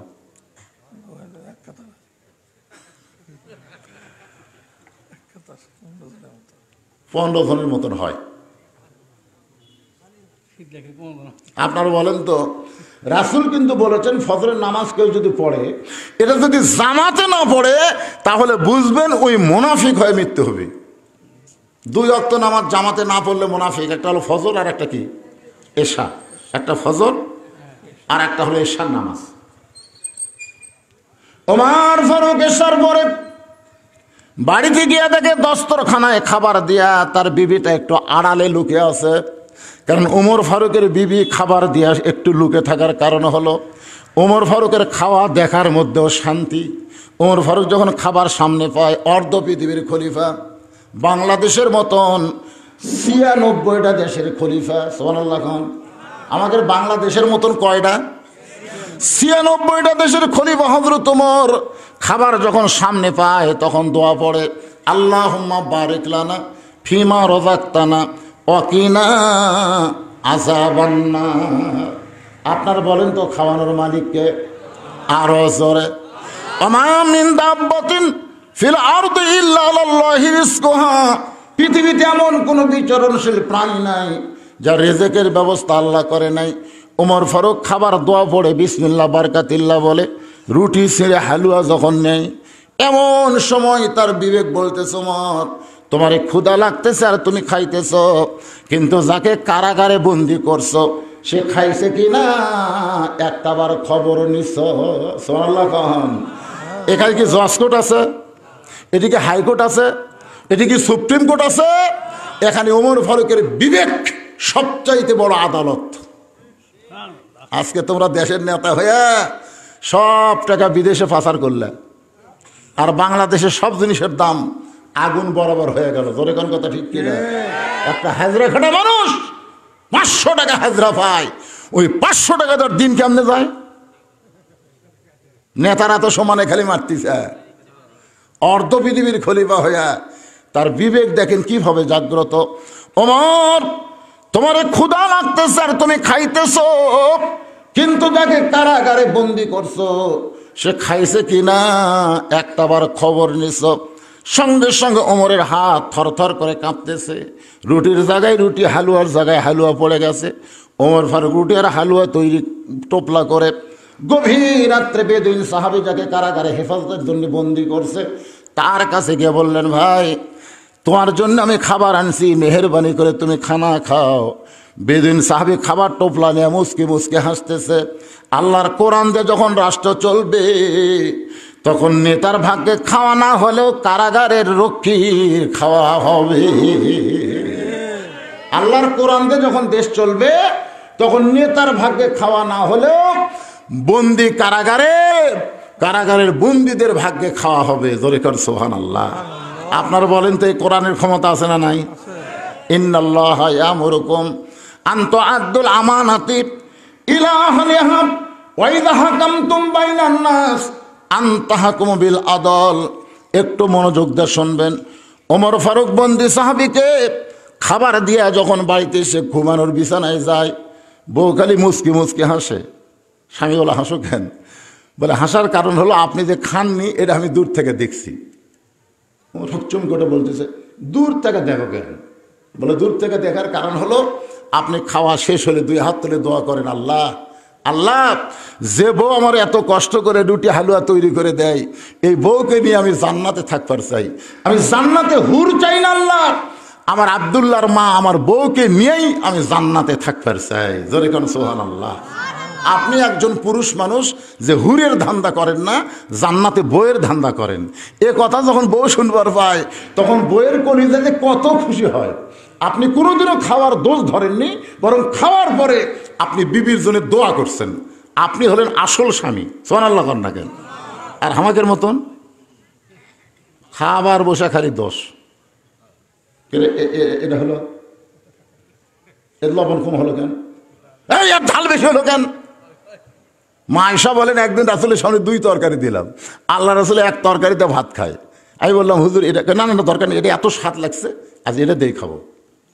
এক তরকারিতে খাওয়ার পরে আমি আয়েশার মনে হলো এতই স্বাদ, দেখে সামান্য খরাত লাগে আছে। আমি আঙ্গুল দিয়ে দেখি ঝালও হয়নি লবণও হয়নি। মানে মনে বলে ঝাল লবণ দেওয়ার কথা আয়েশার মনেই নাই। আয়েশা বলি ইয়া রাসূলুল্লাহ, কান্না শুরু করে দিচ্ছে, আপনি কি করলেন? লবণও হয়নি ঝালও হয়নি সেটা সব খালেন। নবী বলে আয়েশা এইটা যদি অন্য কেউ খাইতো তোমার দুর্নাম করতো, এই জন্য আমি তোমার দুর্নাম করতে দিব না বলে আমি একাই খাইলাম। আল্লাহ কোরআন নাজিল করে বললেন হুন্না লিবাসুল লাকুম ওয়া আনতুম লিবাসুল লাহুন্না। স্বামী হলো বিবির পোশাক, বিবি হলো স্বামীর পোশাক। সামান্য কিছু নিয়ে স্বামী স্ত্রী গন্ডগোল করা যাবে না, বরং মহব্বত বাড়ায় দিতে হবে। জোরে কোন কথা ঠিক না? আপনার বউ যদি আপনাকে ভালো না কয় আপনি কোনোদিনও জান্নাত পাবেন না। আমি যত বড়ই হুজুর হই, যত বড়ই হুজুর হই, বইয়ের কাছে হবার পারছি কিনা এটা মাঝে মধ্যে হাঁটাই করা দরকার। আমার বউ আমার কাছে সাদিয়ার আব্বা আসেন গোসল করেন, সাদিয়ার আব্বা আসেন ভাত খান। আমি রাগ করে কিসের সাদিয়ার বাপরা, হুজুর বলে ডাক, হুজুর আসেন ভাত খান, হুজুর আসেন গোসল করেন। আমার বউ খালি মুসকে মুসকে হাসে। হাসিস কেন? বলে জনগণ আপনাকে চিনে না তাই হুজুর কয়, কিন্তু আমি তো চিনি আপনি মালটা কি। হুজুর হয় এত সহজ নয়। 38 বছর ওয়াজ দিয়ে আমার বউয়ের কাছে আমি হুজুর হবার পারি নাই। যেদিন বউ আমাকে হুজুর বলবে সেদিন আল্লাহ আমাকে জান্নাত দিবে। জোরে কোন সুবহানাল্লাহ। সব মিথ্যা ফতোয়া বের করছে, স্বামীর পায়ের তলে বউয়ের জান্নাত, স্বামীর পায়ের তলে বউয়ের জান্নাত। এটা সম্পূর্ণ ভুয়া কথা। স্বামীর পায়ের তলে বিবির জান্নাত নয়, বরং মায়ের পায়ের তলে সন্তানের জান্নাত। মরদ মানুষের পায়ের তলে জান্নাত নাই, মেয়ে মানুষের পায়ের তলে জান্নাত হবে যদি সেই মেয়েটা মা হয়। জোরে কোন কি হয়? কি বলবো প্রসবের কথা, মা বিনে সেই ব্যথা কেউ তো বুঝিবে না। মাজন ঠেকিয়া সন্তানের দায়, অকালে মা মারা যায়, কেন সে মায়ের ভক্তি করো না। এমন দরদি ভবে কেউ হবে না আমার মা গো। আমি এতদিন বুঝি নাই, 25 ডিসেম্বর বুঝতে পারলাম।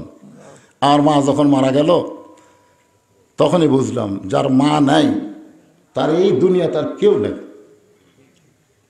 যাদের মা নাই একটু চোখ বন্ধ করে দেখেন, কেউ নাই, কেউ নাই। আমার মনে আছে একদিন আমার এক নাতি হোসাইন, আমার মা বসে আছে চেয়ারে, ওই হোসাইন আমাকে বুড়া কইছে। এই বুড়া, যেই বুড়া কইছে আমি মায়ের দিকে তাকাই, দিকে মায়ের চোখ দিয়ে পানি পড়তেছে। আমি মাকে বললাম মা তুই কান্দিস কেমন? মা বলতেছে আমার সামনে আমার ছেলেকে বুড়া বলবে, আমার সামনে আমার সন্তানকে বুড়া বলবে, আমি মা হয়ে সহ্য করতে পারবো না। আজকে মা মারা যাওয়ার পর আমার 100 বার যদি কেউ বুড়া কয় আর আমার সওয়াল বলে কেউ ডাকবে না। এই মায়ের পায়ের তলে সন্তানের জান্নাত। আর রাস্তা এই শালারা হাসতেছে, এরা কি মাটি ফেরা জন্ম আছে না কোনো মানুষের জন্ম দিছে? হ্যাঁ না না, রাস্তা যারা হাসতেছে হো হো করতেছে, এই শালার কি মাটি ফেটা জন্ম আছে?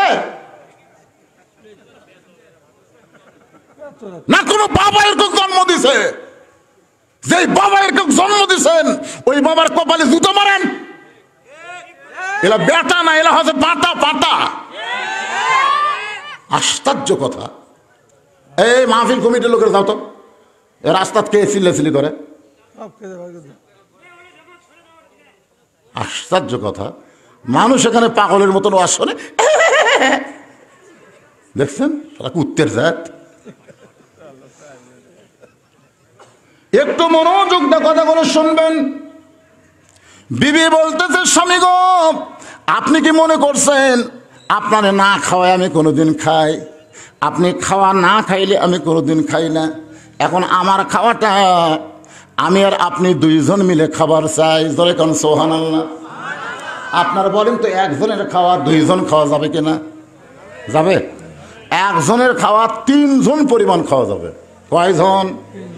কিন্তু রাসূলের সুন্নত মানা লাগবে। রাসূল বলেছেন, তোমার ক্ষুধাকে তুমি 3 ভাগ করো। কয় ভাগ? এই খুব খেয়াল করবেন, 3 ভাগ করো। 1 ভাগ খাদ্য খাবে, 1 ভাগ পানি পান করবে, আর 1 ভাগ আল্লাহর জন্য ফাঁকা রাখবে। যদি মনে করো তোমার খিদা মিটতেছে না, তাহলে 1 গিলাসের জায়গায় 4 গিলাস পানি খাবা, তাহলে পেট ভরে যাবে। জোরে কোন কথা ঠিক কিনা? হায় হায়, গামলা গামলা খায়। ওমর ফারুকের বিবি বলতেছে, একজনের খাবার আমরা দুইজনের খাবার চাই। স্বামী স্ত্রী দুইজন মিলে দোয়া দরুদ পড়ে যখন রুটি ছিঁড়ে হালুয়া মুখে দেবার যাবে, এমন সময় ওমর ফারুকের বিবেক বলতেছে, ওমর, যাকে কারাগারে বন্দি করছো সে যদি বাড়ির অভিভাবক হয়, আর অভিভাবক যদি কারাগারে বন্দি থাকে, তার পরিবারের খবর না নিয়ে তুমি কেমনে খাও? যাকে কারাগারে বন্দি করছো সে যদি বাড়ির অভিভাবক হয়, মনে করেন আমাকে যদি সরকার জেলত বন্দি করে, আমার অধীনস্থ আছে না নাই? মাদ্রাসা, মসজিদ, হাফসেখানা, এতিমখানা, ড্রাইভার, আমার 3টা মেয়ে, 2টা জামাই, লাতিলুৎকুর। ওই লাতিলুৎকুর জামাইয়ের টেনশন আমি করি না, আমি টেনশন করি আমার মাদ্রাসা নিয়ে। অনেকে বলে যা করবি কামাই সব খাবি জামাই।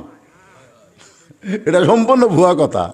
এদের রমজান জানে যা করব কামাই সব খাবে মসজিদ মাদ্রাসায়। ধরে কোন কথা ঠিক কেন? সব ভাইজান।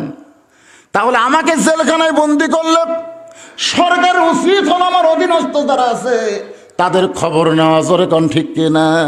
অভিভাবক যদি বন্ধ হয়ে যায়, তার অধীনস্থ যারা তারা কেমনে আছে? আমির হামজা জেলখানায় 30 মাস বন্দি আসলো, তার 2টা বাচ্চা আর মাত্র 26 বছর একটা বউ। কেমনে আছে? সরকার যদি খবর না নেয়, এই সরকার কোনোদিন জান্নাতের দরজা দেখবে না, জাহান্নামী হওয়া লাগবে। জোরে কোন কথা ঠিক কিনা? খবর নেওয়ার দরকার আছে না নাই? বন্দি করছে আমি অপরাধী, অসুবিধা নাই, কিন্তু আমার অধীনস্থ যারা তাদের খবর না লাগবে। ওমর ফারুক বিবির খাবারটা যখন মুখে দিবার চায়, এমন সময় বিবেক বলতেছে, ওমর তুমি আবার খাইতেছ, কিন্তু যাকে বন্দি করেছ তার অধীনস্থ যারা আছে তাদের খবর না নিয়ে তুমি কেমনে খাও? ওমরের হাত থর থর করে কাঁপতেছে। রুটির জায়গায় রুটি পড়েছে, হালুয়ার জায়গায় হালুয়া পড়েছে। এমন সে বিবি বলতে, স্বামী গো আপনি কি খাবেন না? আপনি কি খাবেন না? ওমর কান্দার বলে, বিবি রে, যাকে কারাগারে বন্দি করছি তাকে আমার খাবার দিলাম, কিন্তু সেই যদি বাড়ির অভিভাবক হয়, অধীনস্থদের খাবার না দিয়ে আমি কেমনে খাই? ওমর ফারুকের বিবি বলতেছে, তাহলে আমিও খাবো না, আমার খাবার আপনার খাবার একত্র করে টোপলা করে দিলাম। যাকে বন্দি করেছেন তার পরিবারের কাছে খাবার পৌঁছায় দেয়। জোরে কোন সুবহানাল্লাহ। দুনিয়ার সবাই যখন ঘুমায় গেছে, গভীর রাত্রে হযরত ওমর 1 টোপলা খাবার নিয়ে যাকে কারাগারে বন্দি করেছে তার অধীনস্থর খবর নেওয়ার জন্য রওনা দিয়েছে। এমন সময় পাহাড়ি এলাকায় যাকে বন্দি করেছে সেই সাহাবীর বাড়ি হলো পাহাড়ি এলাকায়। ওই পাহাড়ি এলাকা থেকে ছোট্ট একটা বাচ্চা বাবা বাবা বলে কাঁদতেছে। বাবা, এত রাত হয়ে গেল, এখনো পর্যন্ত আপনি বাড়িতে আসেন না। আপনি না আসলে আমি আপনি ছাড়া ঘুমাই না, আপনি না আসলে কোনোদিন আপনাকে ছাড়াও আমি খাই না। ওমরের চোখটা দর দর করে পানি পড়তেছে। এরাই হলো আসল সন্তান যে বাবা ছাড়া খায় না, বাবা না আসলে বাড়িতে ঘুম পারে না। এরকম সন্তানের দরকার আছে না নাই? এরা শ্বশুরও লিয়া খায়, শ্বশুরও লিয়া খায়। শ্বশুরের জন্য 14 আইটেম করছে, পাশে বাপ শুয়ে আছে, বাপ কয় না। এরকম পাটা আছে না নাই? ওমর ফারুক খাবার টোপলা নিয়ে ওই ছোট্ট বাচ্চার সামনে গিয়া চোখের পানি নিয়ে বলতেছে, বাবা, আমার মনে হয় তোমার বাবা তোমার বাড়িতে আসে নাই। বলে পথিক রে, এই গভীর রাত্রে তুমি কে গো? আমি বাবা ছাড়া কোনো দিন ঘুমাই না, বাবা ছাড়া কোনো দিন খাই না। ওমর ফারুক বলে বাজান, এই দেখো তোমার জন্য খাবার আনছি, আমি তোমার বাবার দরদ দিয়া তোমাকে রুটি হালুয়া খাওয়াবার চাই। সঙ্গে সঙ্গে ছেলেটা বলে পথিক, তোমার ভিতরে কি আল্লাহর কোরআন নাই? ওমর ফারুককে ছোট ছেলে বলতেছে পথিক, তোমার ভিতরে কি আল্লাহর কোরআন নাই? আল্লাহর কোরআন যদি তোমার ভিতরে থাকতো তাহলে এই কথা তুমি কেমনে বললে? আল্লাহ কোরআনে বলেছেন, ওয়াকাযা রাব্বুকা আল্লা তা'বুদু ইল্লা ইয়্যাহু ওয়া বিল ওয়ালিদাইনি ইহসানা। ছোট্ট বাচ্চা বলতেছে পথিক ওমরকে, বাবা ছাড়া দুনিয়াতে অন্য কাউকে বাবার দরদ দেওয়া যাবে না। তুমি যতই আমার বাবা হবার চাও, তুমি আমার বাবা হতে পারবে না। আমার বাবাই শুধু আমার বাবা। আমি দয়াল বাবা মানি না, দয়াল বাবা মানেন? আজকে বাংলাদেশে আছে না নাই? আমার দয়াল বাবার দরবারেতে কেউ ফেরে না খালি হাতে।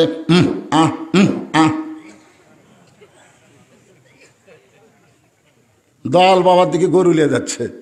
কোথায় যাচ্ছে? বাবার দরবারে। একই মানুষের বাপ বেশি হওয়া লক্ষণ ভালো? কথা কয় না কেন? যদি আমার দুই বাপে জন্ম দিয়েছে, বুঝবেন ওর জন্ম ঠিক নাই। তিনটা বাপ আপনারা মানবেন। ধরে কোন কয়টা? তিনটে। একটা হলো জাতির পিতা, একটা হলো আদি পিতা, আর একটা হলো জন্ম দেওয়া পিতা। কয়টা হলো? একটা হলো আদি পিতা, একটা হলো জাতির পিতা, আর একটা হলো জন্ম দেওয়া পিতা। হয়তো বলবেন হুজুর তাহলে বইয়ের বাপ? বইয়ের বাপকে যতদিন বউ রাখবেন ততক্ষণ আব্বা, খালি ছাড়িয়ে দিয়ে দেখেন আর আব্বা। তাহলে কয়টা বাপ? একটা হলো আদি পিতা, একটা হলো জাতির পিতা, আর একটা হলো জন্ম দেওয়া পিতা। ছোট্ট বাচ্চা বলে পথিক রে, তুমি যতই বাবার দরদ দিবার চাও, আমার বাবা ছাড়া আমি খাইও না, আমার বাবা ছাড়া ঘুমাই না। সঙ্গে সঙ্গে হযরত ওমর ওই বাচ্চাকে কাঁধে করে নিয়ে যাকে বন্দি করেছে সেই সাহাবীর জেলখানার দরজায় বাচ্চাকে নামায় দিলেন। বাচ্চা জেলখানার দরজায় গিয়ে বলতেছে, বাবা কে তোমাকে জেলখানায় বন্দি করছে? খালি একটা বার নাম কও। ওই ছোট্ট বাচ্চা জেলখানার দরজা গিয়ে বলতেছে, বাবা কে তোমাকে জেলখানায় বন্দি করছে? খালি একবার নাম কও, আমি অক্সাইজ করবো। ওমর ফারুক খালি মুচকে মুচকে হাসতেছে। এরাই হলো প্রকৃত বাপ, এরাই হলো প্রকৃত সন্তান, যার বাবা কোনোদিন বৃদ্ধাশ্রমে যাবে না। ধরে কোন কথা ঠিক কিনা? আপনার বাপ কান্দে, মাও কান্দে, আপনি কোনোদিন বাপ মার কাছে গেছেন? বউ যা কই তাই। বউ খালি বলতেছে, তোমার বুড়া বাপ খালি ফ্যাস ফ্যাস করে, তোমার বুড়ি মা খালি কুটকুট কুটকুট কুট করে। স্বামী বলতেছে, আসলেই তাই রে, বুড়া বুড়ি মরেও না। আপনার বউ যখন আপনার বাপের বিরুদ্ধে, মায়ের বিরুদ্ধে বলবে, তখন আস্তে করে চামড়ার যে জুতা পুরানো তো হয়ে গেছে, শক্ত হয়ে গেছে কাঠের মতো, ওই জুতা হাতত নেবেন। হাতত নিয়ে বলবেন, শোন তুই মরে গেলে সকালে বিকালে বিয়ে করবো, তোকে ছাড়ে দিলে আমার বউয়ের অভাব নাই, কিন্তু আমার বাপ মা যদি মারা যায় কিয়ামত পর্যন্ত কাঁদলে আর বাপ মা পাওয়া যাবে না। জীবনে আমার বাপ মায়ের বিরুদ্ধে কিছু বলবি না। ওই বউ সেদিন কান ধরে তওবা করি, ওরে বাপরে হুজুর আমাকে কথা কিভাবে জানলো রে? আজকে বাপ মা পড়ে আছে শীতলাই, আর বউ নিয়া ছেলে আছে বগুড়া বাসায়। জোরে কোন কথা ঠিক কিনা? আছে না? কথা কর না কেন? বাপ মা কান্দে শীতলায়, আর এই বউলা মশান মারতিছে বগুড়া শহরে। তোর লেখাপড়া খেয়ে শিখাইছে রে পাগলা। বাবা মাটির ঘরে থেকে তোরে খাট বানায় দিছে। এই জন্য আল্লাহ কোরআনে বলেছেন, ওয়াকাযা রাব্বুকা আল্লা তা'বুদু ইল্লা ইয়্যাহু ওয়া বিল ওয়ালিদাইনি ইহসানান। তোমার নামাজ কবুল হবে না, তোমার হজ কবুল হবে না, তোমার দান সদকা কবুল হবে না যদি বাপ মা অন্তরে কষ্ট পায়। বাপ মার কলিজায় কষ্ট দিয়ে কোনোদিন সন্তান জান্নাতে যাওয়ার পারবে না। পারবে? এই ছোট মানুষই কয় ঠিক, আপনারা কথা করছেন না। কি ঠিক না বে ঠিক? আরো জোরে বলেন। দরকার হলে বউ ছাড়বো, কিন্তু বাপ মা কথা কয় না রে। দরকার হলে বউ ছাড়বো, কিন্তু বাপ মা ছাড়বো। ওমর ফারুক মুসকি মুসকি হাসতেছে, কারণ ছোট্ট ছেলে বলতেছে বাবা খালি নাম কও, খালি নাম কও, কে তোমাকে জেলখানা বন্দি করছে তাকে আমি সাইজ করবো। বেদুইন সাহাবী বলতে চাই, পাগল, যে আমাকে জেলখানায় বন্দি করছে সে দুনিয়ার সাধারণ কোনো মানুষ না, সে হলো হযরত ওমর। যেই বলছে হযরত ওমর, সঙ্গে সঙ্গে ছেলে জেলখানার দরজায় বসে কান্দে। বাবা, নিশ্চয়ই তুমি অপরাধ করেছো। ওই মহামানব যদি জেলখানায় বন্দি করে তাহলে নিশ্চয়ই তুমি অপরাধ করেছো। সুবহানাল্লাহ কবেন না? কিছুক্ষণ আগে কি করছে? খালি নাম কও। আর যেই নাম করছে তখন কার পক্ষে? আর বাপের পক্ষে আছে? আচ্ছা আপনারা বলেন তো, যেই ছেলে উমর ফারুকের কান্দর চড়ে বাবার জেলখানার দরজায়, আর সেই ছেলে উমরের নাম শোনার পরেই বাবার বিপক্ষে গিয়া উমর ফারুকের পক্ষে বলতেছে, ওই মহামানব যখন তোমাকে জেলখানায় বন্দি করছে নিশ্চয়ই তুমি অপরাধ করেছো। এই ছোট্ট বাচ্চা উমর ফারুক মহামানব, এরা জানলো কেমনে? আজকে আপনার ছেলেরা কি জানতেছে? ক্লাস 7-এ পড়ে। শরীফ কি করে শরীফা হবি? শরীফ কি করে শরীফা হবি? একটা মরদ মানুষ কি করে মেয়া হবি? একটা মেয়ে মানুষ কি করে মরদ হবি? এই লেখাপড়া আজকে দেওয়া হচ্ছে। যেরকম কথা ঠিক কিনা? রে, এই ছোট বাচ্চা যখন রাত্রে ঘুমায় না, বুঝলেন, রাত্রে ঘুমায় না, খালি গুদগুদ করে, তখন বাবা কয়, শোনো আমি একটা মহামানবের জীবনী কই। তোমার যখন ঘুমই ধরতেছে না, তাহলে একটা মহামানবের জীবনী কই। তখন ছেলে বলে, আব্বা ঠিক আছে বলেন। তখন বেদুইন সাহেব বলতেছে, পাগল ছেলে শোনো, আল্লাহ আমাদের কেমন একজন খলিফা দিয়েছে, তার নাম হলো হযরত ওমর। দুনিয়ার সবাই ঘুম পাড়ে, কিন্তু আমাদের খলিফা হযরত ওমর ঘুম পাড়ে না। একদিন গভীর রাত্রে মানুষের দুঃখ কষ্ট দেখতে গিয়া হঠাৎ হযরত ওমর দেখতে পায় তাঁবুর মধ্যে কি যেন জ্বলতেছে। কাছে গিয়া শুনতে পায় একজন মা বলতেছে, বাবা তোরা কান্দিস না, গোস্ত সিদ্ধ হলি তোমাদেরকে খাবার দিব। ওমর ফারুক চিন্তায় পড়ে গেলেন, দুম্বার গোস্ত হলে 8 ঘন্টা লাগবে, আর উটের গোস্ত হলো বড় জোর 1 ঘন্টা লাগবে। এত রাত হয়ে গেল, এখন পর্যন্ত গোস্ত সিদ্ধ হয় না, এটা কিসের গোস্ত? ওমর ফারুক তাঁবুর কাছে গিয়ে বললেন, মা তোমার 2টা সন্তান ক্ষুধার জ্বালায় কান্দে, আর এত রাত হয়ে গেল তোমার গোস্ত সিদ্ধ হয় না। তুমি কেমন মা? সন্তানের কান্নায় কি তোমার কষ্ট হয় না? মেয়েটা বলে, পথিক রে পথিক, আমার বাড়ি হলো ইয়ামিন দেশে। আমি হযরত ওমরের কাছে আইছিলাম, কিন্তু বিকাল বেলায় এত মানুষের ভিড়, আমি ওমরের কাছে যাওয়ার পারলাম না। আমার 2টা এতিম বাচ্চা নিয়ে আমি মদিনার মধ্যে তাঁবু টাঙ্গায় রাত যাপন করতে চাই। মনে করছিলাম সকালবেলায় ওমরের দরবারে যাব, কিন্তু আমার 2টা সন্তান ক্ষুধার জ্বালায় বারবার যখন কান্দে, ওদের সান্ত্বনা দেওয়ার জন্য আমি পাতিলে পাথর আর পানি দিয়ে নিচে আগুন জ্বালাইছি, আর বারবার বলছি গোস্ত সিদ্ধ হলেই তোমাদের খাবার দিব। আমার পাথর কি কোনোদিন সিদ্ধ হবে পথিক? আমার 2টা সন্তানের এত বেশি খিদা লাগছে, আমার মনে হয় সকাল পর্যন্ত আর বাঁচবে না। সঙ্গে সঙ্গে ওমর ফারুক বলে, মা একটু ধৈর্য ধরো, মা একটু ধৈর্য ধরো। এক দৌড়ে বাইতুল মালের দরজায় আসলামকে বললেন, আসলাম রে একটা বড় খাদ্যের বস্তা আমার মাথায় উঠায় দে। আসলাম বলে, আমির আল মুমিনিন, আপনি হলেন অর্ধ পৃথিবীর খলিফা, আমি হলাম আপনার চাকর, কোথায় খাদ্যের বস্তা নিয়ে যাওয়া লাগবে আমারে বলেন। ওমর ফারুক বলে, আসলাম রে একজনের পাপের বোঝা আর একজন মাথায় নিলে হবে না, দে দে আমার মাথায় উঠাইয়া দে। এখন চাকর আসলাম ওমর ফারুকের মাথায় খাবার বস্তা উঠাইয়া দেয়। ওমর ফারুক বস্তা নিয়ে যখন দৌড় মারতেছে, আসলাম বলে, আমির আল মুমিনিন, এত গুণের বস্তা নিয়ে দৌড়াতে গিয়ে হঠাৎ যদি পড়ে যান আপনার কষ্ট হবে। ওমর কান্দের, আসলাম রে নির্দিষ্ট সময়ে যদি যাবার না পারি তাহলে জাহান্নামের আগুনে ওমরকে পড়তে হবে। ওমর ফারুক বস্তা নিয়ে তাঁবুর নিকটে গিয়ে বললেন, মা আর দেরি করিস না মা, রুটি আর হালুয়া তৈরি কর। মেয়েটা রুটি আর হালুয়া তৈরি করে ওমর ফারুকের হাতে যখন দেয়, ওমর ফারুক 2টা এতিম বাচ্চাকে 2 উরাতের উপরে নিয়ে ওদের মুখে রুটি আর হালুয়া দেয়। ওই বাচ্চা 2টা মুচকি মুচকি হাসে। ওমর ফারুকের চেহারার দিকে ফেল ফেল করে তাকায় বলতেছে, কে গো তুমি? বাবার দরদ নিয়া এই গভীর রাত্রে ক্ষুধার্ত সন্তানদের খাওয়াও। ওমর কান্দের বলে, আল্লাহ এই অধমকে জাহান্নামের আগুন থেকে তুমি বাঁচায়া দাও। মেয়ে চিৎকার করে বলে, মা চিৎকার করে বলে, পথিক তোমার মতন ভালো মানুষ কোনোদিন আমি দেখি নাই, জাহান্নামের আগুন থেকে তুমি কেন বাঁচতে চাও? আল্লাহ ওমরকে খলিফা না বানায়া তোমার যদি খলিফা বানাইতো তাহলে মদিনা আল্লাহর জান্নাত হয়ে যেত। এই গল্প ওই বেদুইন সাহাবী বাচ্চারে শুনাইছে। তাহলে বাচ্চা এই গল্প শোনার পরে কার পক্ষে যাবে? চিন্তা করে দেখেন, ওই মহামানব যখন আপনার জেলখানায় বন্দি করছে, তাহলে আপনার দোষ আছে বাবা।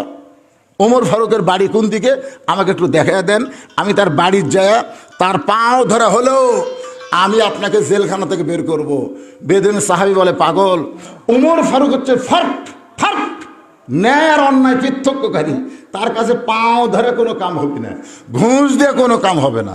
তুই যদি তোর বাপকে জেলখানা থেকে বের করতে চাস তাহলে শিক্ষামন্ত্রী আলীর কাছে যা। সুবহানাল্লাহ বলেন। কি মন্ত্রী? শিক্ষামন্ত্রী। আল্লাহর নবী যখন মদিনার প্রেসিডেন্ট তখন আলী হলেন শিক্ষামন্ত্রী। আবু বকর রাদিয়াল্লাহু যখন মদিনার খলিফা তখন আলী হচ্ছেন শিক্ষামন্ত্রী। ওমর ফারুক যখন মদিনার খলিফা তখনও শিক্ষামন্ত্রী হযরত আলী। একই ব্যক্তিকে সবাই শিক্ষামন্ত্রী বানাইছে, যেরকম সুবহানাল্লাহ। আর আজকে আমাদের বাংলাদেশের শিক্ষামন্ত্রী 1 নম্বর দফা কি জানেন? খায়রুকুম মান তাআল্লামাল কোরআনা ওয়া আল্লামাহ। এটা হলো মুসলমান দেশের শিক্ষামন্ত্রীর দফা কয়টা? 1 দফা। জোরে কোন কয় দফা? সবাই জবান করে বলেন, কয় দফা? 1 দাবি। কোরআনের শিক্ষা কবে দিবি? জোরে কোন কথা ঠিক কিনা? আল্লাহ রাসূল বলেছেন, ওই ব্যক্তির চাইতে উত্তম কোনো ব্যক্তি নাই যেই ব্যক্তি আল্লাহর কোরআন শিখেছে এবং অপরকে কোরআনের শিক্ষা দেয়। আজকে আমাদের বাংলাদেশে যারা কোরআনের শিক্ষা দেয় তারা মাস গেলে কয় টাকা পায়? আর যারা আগডম বাগডম ঘোলাডম সাজে, ঢাক ঢোলক ঝাঁঝর বাজে, বাজতে বাজতে চললো, ঢুলি গেল কমলা ফুলি, আপনার বলেন তো এর মধ্যে একটা সত্যি কথা আছে? এই মিথ্যা শিক্ষা দিয়ে মাস গেলে 40,000 টাকা বেতন নেয়। যে আলীর মতন শিক্ষামন্ত্রী থাকতো, একটা প্রাইমারি থাকতো না, সব প্রাইমারিকে নুরানি মাদ্রাসা বানাই দিত। জোরে কোন কথা ঠিক কিনা? আইরে আয় টিয়ে নাই ভরা দিয়ে না গেল বোয়াল মাসলে কি একটা মাসুম বাচ্চাকে, একটা মাসুম বাচ্চা যার এখনো কোনো কান্দে ফেরেশতা আল্লাহ দেয়নি, যার কোনো পাপ হয় না, সেই বাচ্চারে যদি আপনি মিথ্যা শিক্ষা দেন তাহলে আমি বড় হলে কি হবি? ওই তো বেড়া ঘুরবি। এই যারা বেড়া ঘুরতেছে তারা কি মাল বুঝতেছেন না? আর যদি আল্লাহর কোরআনে শিক্ষা থাকতো, ও চিন্তা করতো দেখি কোরআনের কোন আয়াতের আজকে তাফসীর হয়, প্রাণ ভরে শুনবো। জোরে কোন কথা ঠিক কিনা? ভাইজান, হযরত আলী হলেন শিক্ষামন্ত্রী। ছোট্ট বাচ্চা বলতেছে, বাবা শিক্ষামন্ত্রীর কাছে কেন যাব? বাপ বলতেছে, আমি যে 3টা ওয়াজ করেছি, ওই ওয়াজে যদি হযরত আলী থাকতো তাহলে তোমার বাবাকে জেলখানায় বন্দি হওয়া লাগতো না। সমস্ত সাহাবীরাই ছিল কিন্তু হযরত আলী ছিল না, কারণ আলী যখন থাকে তখন ওমর ফারুক বক্তা হবার পারে না। আলী বক্তা হয়, ওমর ফারুক তখন শ্রোতা হয়। কারণ কি? কারণ হলো আনা মাদিনাতুল ইলমে ও আলী ও বাবুহা। রাসূল বলেছেন, আমি হলাম এলেমের শহর, আলী হচ্ছে তার দরওয়াজা। জোরে কোন সুবহানাল্লাহ। 3টা ওয়াজ করেছি। কয়টা? ইন্নী উহিব্বুল ফিতনা, ইকরাহুল হক ও আশহাদু মা লাম আরা। 2-3 বার বলতে বলতে ছোট বাচ্চার মুখস্থ হয়ে গেছে, কারণ ছোট বাচ্চাকে একই কথা বেশি বলা লাগে না, 2-3 বার বললেই মুখস্থ হয়। জোরে কোন ঠিক কিনা? এজন্য হাফেজি মাদ্রাসায় বুড়া ভর্তি হয় না ছোট বাচ্চা ভর্তি হয়? নবীর সাহাবীদের মধ্যে সর্বপ্রথম যিনি 30 পারা কোরআনের হাফেজ হয়েছেন তার নাম হলো হযরত আলী। তার নাম কি? হযরত আলী। কেন হয়েছে কোন তো? কারণ আবু বকর রাদিয়াল্লাহু যখন ঈমান গ্রহণ করছে তখন বয়স হলো 35 বছর, উমর ফারুক যখন ঈমান গ্রহণ করছে বয়স হলো 27 বছর, ওসমান গনি যখন ঈমান গ্রহণ করছে বয়স হলো 21 বছর, আর হযরত আলী যখন ঈমান গ্রহণ করছে বয়স হলো মাত্র 8 বছর। আপনারা বলেন তো এই 4টা ছাত্র যদি কোরআন মুখস্থ করে যায় কে হাফেজ হবে? কয় বছর? আবু বকরের 35, উমরের 27, ওসমানের 21। এই 3 জনই বিয়ে করছে, এই 3টাই বউ আছে। এখন কোরআন ধরে যদি বইয়ের কথা মনে হয়, সোলের কথা মনে হয়, ওই মুখস্থ করে পারবে? আর হযরত আলীর বউ নেই, সোল নেই, ডাক দেওয়ার কেউ নেই। ছোট বাচ্চাদের, এই যে মাসুম বাচ্চারা, এদেরকে আপনারা যা শিখাবেন তাই শিখবে। এরা ভাত খাওয়ার সময় কয় মোবাইল ছাড়া খাবো না, চাপা চট। এখন কতগুলো বাচ্চা হয়নি এই যে সিজার করা, এরা আবার মোবাইল ছাড়া ভাত খায় না, মোবাইল চালু করে দিলে ভাত খায়। একদিন খাবে না, খিলাবেন না, খিলাবেন না। এই মোবাইল দেখতে দেখতে আপনার ছোট বাচ্চা কি হবে আপনি জানেন? কি মন খারাপ করতেছেন? আপনাদের গ্রামে মনে হয় এটা চালু হয়নি, মোবাইল দা ভাত খেলেন। একটু মনোযোগ দিয়ে শোনেন। ওই ছোট্ট বাচ্চা 3টা মুখস্থ করে শিক্ষামন্ত্রী হযরত আলীর বাড়ির দরজায়, হয়তো আলীর বাড়ির দরজায় গিয়ে দেখে 2 জন যুবক দাঁড়ায় আছে। শিক্ষামন্ত্রীর বাড়ির দরজা, কোনো পুলিশ নাই, কোনো চৌকিদার নাই, 2 জন যুবক দাঁড়ায় আছে। 2টা যুবক, একজন হলো হাসান আর একজনের নাম হইল হোসাইন। আপনারা বলেন তো হাসান হোসেন কে? আপনাকে জুম্মার ক্ষতি প্রত্যেক জুম্মাই সানি খুতবাই কিন্তু আপনাকে শুনাই, আপনাকে খেয়াল করে শোনেন কি কয়? সাইদুস শাবাবে, দেখেন কথাটা খেয়াল করেন, সাইদুস শাবাবে আহলুল জান্নাহ হাসান হোসাইন রাদিয়াল্লাহু তাআলা আনহুমা। জান্নাতি যুবকদের সর্দার হবে 2 জন, একটা হলো হাসান আর একটা হলো হোসাইন। শিক্ষামন্ত্রীর দরজায় 2 জন যুবক দাঁড়িয়ে আছে। এমন সময় ছোট বাচ্চা হাসান হোসেনের সালাম দিয়ে বলতেছে, এইটা কি শিক্ষামন্ত্রী হযরত আলীর বাড়ি নাকি? এটা কি শিক্ষামন্ত্রী হযরত আলীর বাড়ি? হাসান হোসেন কয়, কে রে ফুসকা, তুই আমার বাপের নাম ধরিস? কিন্তু বলার কিছু নাই, মনে মনে। এমন সময় হযরত আলী দরজা খুলে বের হয়ে বলতেছে, বাবা তুমি একটা ছোট মানুষ, তুমি শিক্ষামন্ত্রীর খোঁজ করো কেন? বলে, ইন্নী উহিব্বুল ফিতনা একরাহুল হক ওয়াশহাদু মা লাম আরা। হযরত আলী ছোট বাচ্চাকে কোলে নিয়ে কপালে চুমা দিয়ে বলে, বাজান এত দামি ওয়াজ তুমি কোথায় পেলে? শোনান লক্ষণ না কেন, এত দামি ওয়াজ তুমি কোথায় পেলে? তোমার মতন ছোট মানুষ এত দামি কথা কোথায় পাইলে?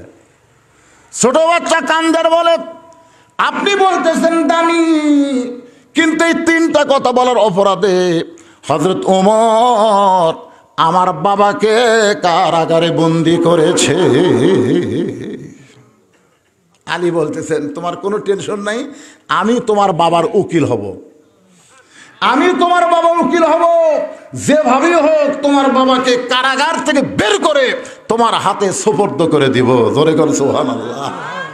ছোট্ট বাচ্চা কয়, আল্লাহ রে, আলী যদি আমার বাবার পক্ষে থাকে, দুনিয়ার কোনো ওমর আমার বাবাকে জেলখানায় বন্দি রাখতে পারবে? কারণ আলী কয় দিক দিয়ে? আলীকে খালি এলেমের দিক দিয়ে না শক্তির দিক দিয়েও? আপনার বলেন তো, আলীর চাইতে শক্তিশালী পৃথিবীতে কে আছে? আলীর চাইতে জ্ঞানী পৃথিবীতে কে আছে? আলীর চাইতে সৌভাগ্যবান পৃথিবীতে কে আছে? কেউ নেই।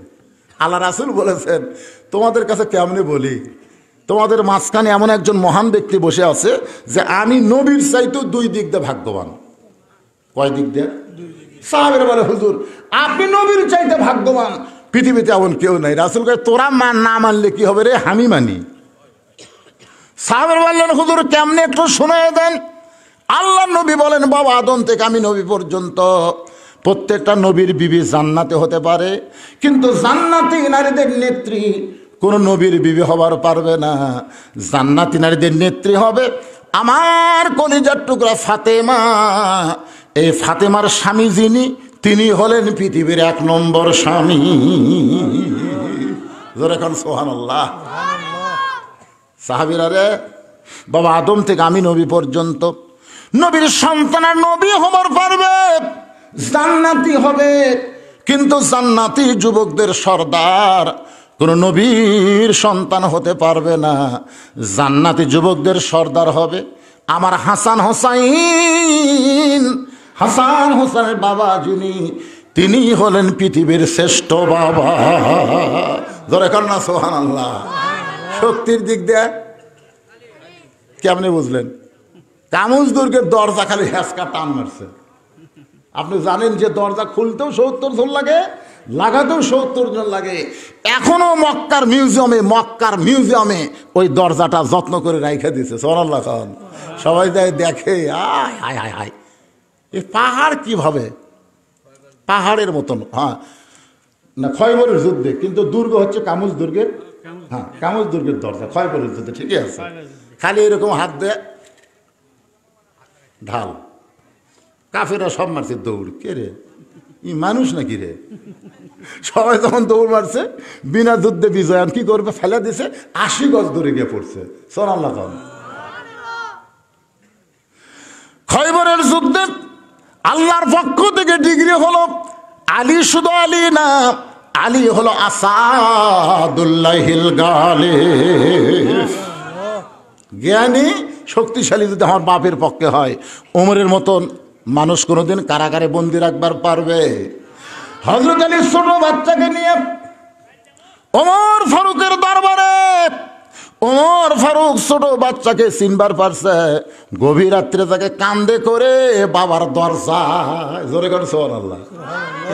ই তো কান্দ রে, এই কিন্তু আমি কান্দত করে দরজা থিয়ানো, ওর বাপের দরজাতে এই শিক্ষামন্ত্রীর কাছে, মানে সুবহানাল্লাহ কন্যা ঘের। আর শিক্ষামন্ত্রী এরই সাথে আসতেছে। ওমর ফারুক তখন মেম্বারে বসে আসলো, আমার কথা দিয়ে খেয়াল করেন, দাঁড়ায় সালাম দিয়ে বলতেছে, আলী ভাই আপনি কষ্ট করে কেন আসলেন? আমাকে ডাকলেই তো আমি যাইতাম।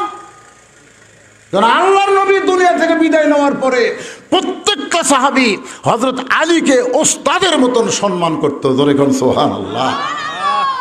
আলী বলতেছে, বাধ্য হয়ে আইছি। এর বাপকে নাকি আপনি কারাগারে বন্দি করছেন। ছোট্ট ছেলে দৌড়ে গিয়া ওমর ফারুকের কপালে চুমা খাচ্ছে। জোরে কোন সুবহানাল্লাহ।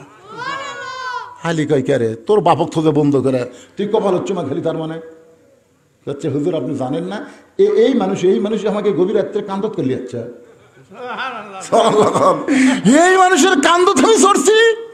আলী জিবাত কামড় দেখে, আল্লাহ রে, তুই জানিস এই মালটাকে?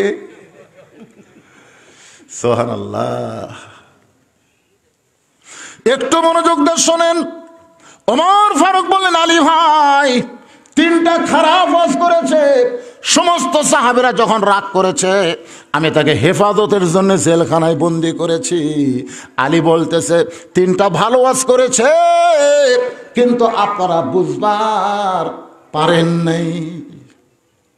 ওমর ফারুক বলে, আলী তুমি কি আমাকে কি বুঝাবার চাও? কি বুঝাবার চাও? 3টা খারাপ কাজ করেছে, আমরা সমস্ত সাহাবী একমত। আলী বলতেছে, আমি দ্বিমত।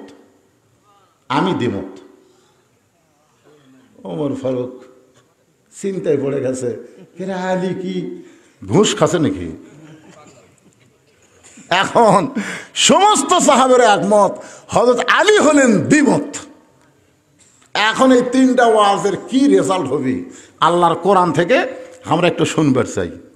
শুনবেন? কারা কারা শুনবেন? আল্লাহকে একটু হাত দেখান তো দেখি। লিল্লাহে তাকবীর। ভাইজান, আমার মন কিন্তু আজকে খারাপ হয়েছিল, যার কারণে আমি একটা দৃষ্টান্ত দিছি যে সন্ধ্যার মাহফিলে এত মানুষ আর রাতের মাহফিলে নাই। যাই হোক, আমি যে কয়টা কথা বলছি কিছু এগুলো আমার অন্তর থেকে কইনি, কারণ গোটা বাংলাদেশ আপনাকে দোয়া আমি ওয়াজ করি, সব জায়গায় হাজার হাজার মানুষ হয়, কিন্তু নিজের এলাকার লোক কম হলে আমার কলজাতে আগুন ধরে যায়, বুঝলেন? এই জন্যে এই ছোটো ছোটো বাচ্চারা যারা চিল্লাচিল্লি করতেছিল ওরকম আমি কিন্তু গাল মানে দোয়া করছি। ওই গাল দেওয়া নাকি আমার মায়ের কথা আমি সবসময় কাঁদতাম আর বলতাম, মা আমাদের ভাগ্য এত খারাপ। মা তো মা কয়, কী ভাগ্য খারাপ? কয়, দেখ আমি দেখলাম আমার এক চাওয়াতো ভাই ওর দুলা ভাইয়ের থেকে 500 টাকা নিল। ওর দুলা ভাই বলতো, ধর শালা, ধর ধর ধর শালা, 500 টাকা নে। কিন্তু আমাদের ভাগ্য খারাপ মা, আমরা কারো শালা হওয়ার পারলাম না। তখন থেকে আমি বুঝেছি শালা গাল কিন্তু খারাপ না, যেরকম ঠিক কিনা, শালা হলে মজা আছে। আমাদের মধ্যে একটু শালা কইছি তো কি হয়েছে, এখন আমার কলজা ভরে গেছে যে মাহফিল পরিপূর্ণ, সুবহানাল্লাহ, আলহামদুলিল্লাহ। তো ভাইজান একেবারে কোরআন থেকে এই তিনটার উত্তর দেওয়া হবে। কে জিতে, আলী জিতে না উমর সহ সব সাহাবী জিতে? আমরা একটু নিজের চোখে দেখবার চাই। কারা কারা দেখবেন আর একবার আল্লাহর হাত দেখান, লিল্লাহে তাকবীর, হাত নামান। দেখার আগ দিয়া প্রতি বছর এখানে মাহফিল হবে, এজন্য 10টা মিনিট আমি একটু আদায় করবো এইরকম কোরআনের মাহফিলে। প্রত্যেক বছর যারা চান, শীতলাইয়ের বাবা যান, জামাই, শ্বশুর, আজকে যারা এখানে উপস্থিত হয়েছেন, আপনাদের মধ্যে এমন কোন আল্লাহর পাগল আছে যা আগামী বছর মাহফিলের জন্যে 10,000 টাকা দান করবেন? এমন কোন আল্লাহর পাগল আছে? হুজুর, দুনিয়ার টাকা পয়সা দুনিয়াতে সব পড়ে থাকবে, আমার বাপ মা চলে গেছে কবরে, বাপ মার কবরকে আল্লাহ যেন জান্নাত বানায় দেয়, এই জন্য 10,000 টাকা আমি দান করে দিলাম।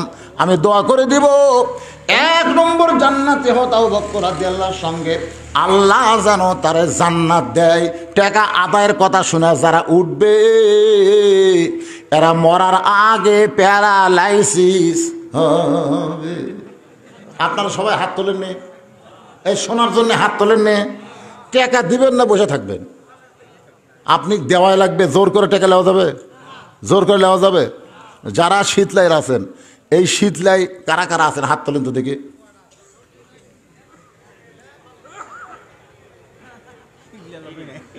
আচ্ছা হাত নামান তো দেখি, হাত নামান। শীতলাইয়ের বাহিরে কারা কারা আছেন তারা হাত তোলেন তো দেখি, হাত নামান। কি কথা রে বারা,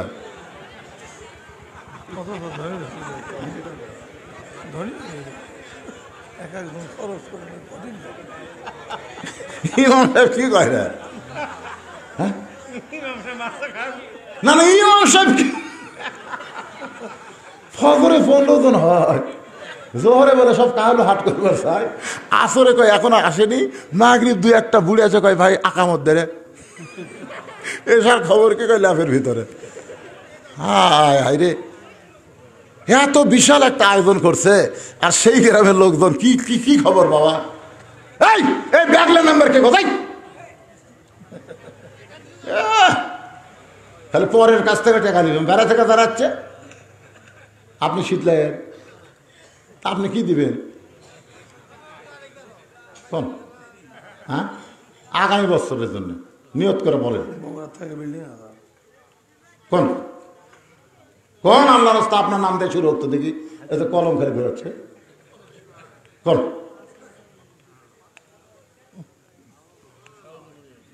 হ্যাঁ, কি সহজে লয় না দিবার আছে? হ্যাঁ করছে সহজে লয়, তার মানে জনগণ কি কয় 20 কেজি চাউল দেবেন? চাউল মানে কি পোলা করার জন্যে?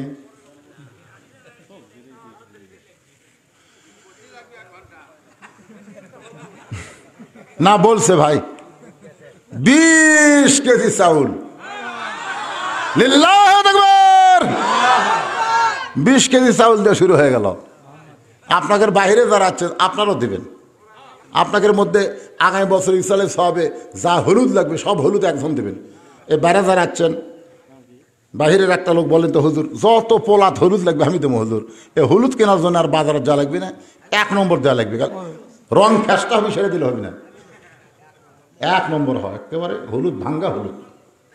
তার নাম কি বাবা? ইসবপুর। দেখছেন, ইসবপুরের মকসদ যত হলুদ লাগবে সমস্ত হলুদ করবে দান। আল্লাহ মকসদের নেক নিয়ত দানকে আল্লাহ কবুল করেন, জোরে কোন আমিন। বাড়ি কিন্তু শীতলায় না, বাড়ি হলো ইউসুফপুর। আগামী বছর যত লবণ লাগবে এক আল্লাহর বান্দা বলেন তো বাড়ি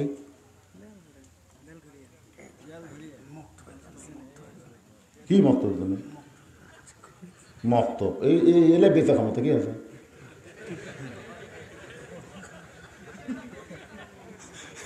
ওর কয় ইসালে সবে দিন মক্তবের জন্য এ পোলা করজন লোক বসে তোর মক্তবের জন্য বসে নেই। একটা মক্তব গ্রামের লোক চলাবে, জোরে কোন কথা ঠিক কিনা? এই দেখি মাদ্রাসা তাই মক্তব এ চলাতে কয় টাকা লাগে না? আমার মাদ্রাসার বাবুরসির বেতন হলো 10,000 টাকা, ভাত আনতে যাই না ওরই বেতনে 10,000 যাবেন মাদ্রাসা। এই যে আমার ভাগনা ক্লিয়াচ্ছেন আপনারা মসজিদের ইমাম করে, আমি দৈনিক 600-700 টাকা করে দিচ্ছিলাম, মাসে হয় 20,000। 20,000 চাকরি বাদ দিয়ে এসে কয় টাকা ঢুকছে? আমার গাড়িতে ড্রাইভারি করে তার বেতন হলো 40,000 টাকা মাস। আমি একলাই খামো, সগলিক মিলে খামো, আপনারা সবাই মিলে খাচ্ছেন না তো। মসজিদ বানাচ্ছেন এতিম, মক্তব বানাচ্ছেন একেবারে কি মা ভাড়া বা ভাড়া। মক্তবের কথা পরে, আগে ইসালে সব হোক। লবণ কে দিবে? তোমার নাম কি? কব মেজবা। যত লবণ লাগবে সব লবণ করবে দান, জোরে বলেন মারহাবা। আগামী বছর ইসালে সবের জন্য যত মরিচ লাগবে, শুকনা মরিচ একজন, কাঁচা মরিচ একজন। আর যদি বলেন হুজুর আমি সব মরিচ একলাই দেবো, একজন বলেন না কেন, দেরি করেন না। মরিচ কে? আমি কে? বাড়ি এইবারে শীতলের এক পাটি পাওয়া গেছে রে। আব্দুল হান্নান 2 মরিচ দি, একটা কি দিবেন সব নাম কোন? আব্দুল হান্নান শুকনা মরিচ দিবে। আমি সকলের পক্ষ থেকে তার কাছে দাবি করলাম, শুকনা যখন দিবার পারেন তাহলে কাঁচাটাও দেওয়া লাগবে। ঠিক আছে, লেখেন শুকনা এবং কাঁচা যত মরিচ লাগবে সব আব্দুল হান্নান করবে দান। মরিচের পরে তেজপাতা, তেজপাতা দিবেন না? কে দিবে রে? বাড়ি ওরা অত দূর বলে তেজপাতা লিবার যাবো, ঠেকা বলিছে।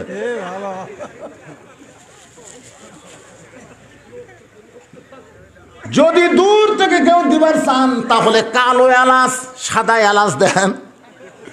কালো এলাচ, সাদা এলাচ, আদা, রসুন যা লাগবে আপনারা একটু আল্লাহর রাস্তে বলেন। জি সব। লাল মিয়ার নাম লেখো, কালো এবং সাদা এলাচ যা লাগবে ইউটিউবার লাল মিয়া ওই দিবি। কারণ আমার সাথে এমন সম্পর্ক, আমার এমন কোনো মাহফিল নেই যেটি যায় না, তার মানে দেওয়া লাগবে। আমি দাওয়াত না পাইলে ওই দাওয়াত পাবি। লেখেন লাল মিয়া, ইউটিউবার লেখেন লাল মিয়া, যত সাদা এবং কালো এলাচ সব দিবে। মাশাআল্লাহ। কেবারে তোরাই যখন দিচ্ছিস বাজানে, এই তোরকে মধ্যে এখন স্বামীর তেল দে। তোরে স্বামীর না সরষা কোনটা? পাম অয়েল দে, পোলা হবি। আচ্ছা তোমরা এত নিচে নামতে থেকে আমি কই সরষা না স্বামী, ওরা পাম অয়েল। পোলা আগে মুকুট দেও রে বাবা, তারপরে বুঝবা মালটা কি। না খাতি কয় পাম অয়েল। লেমন কি দিবি?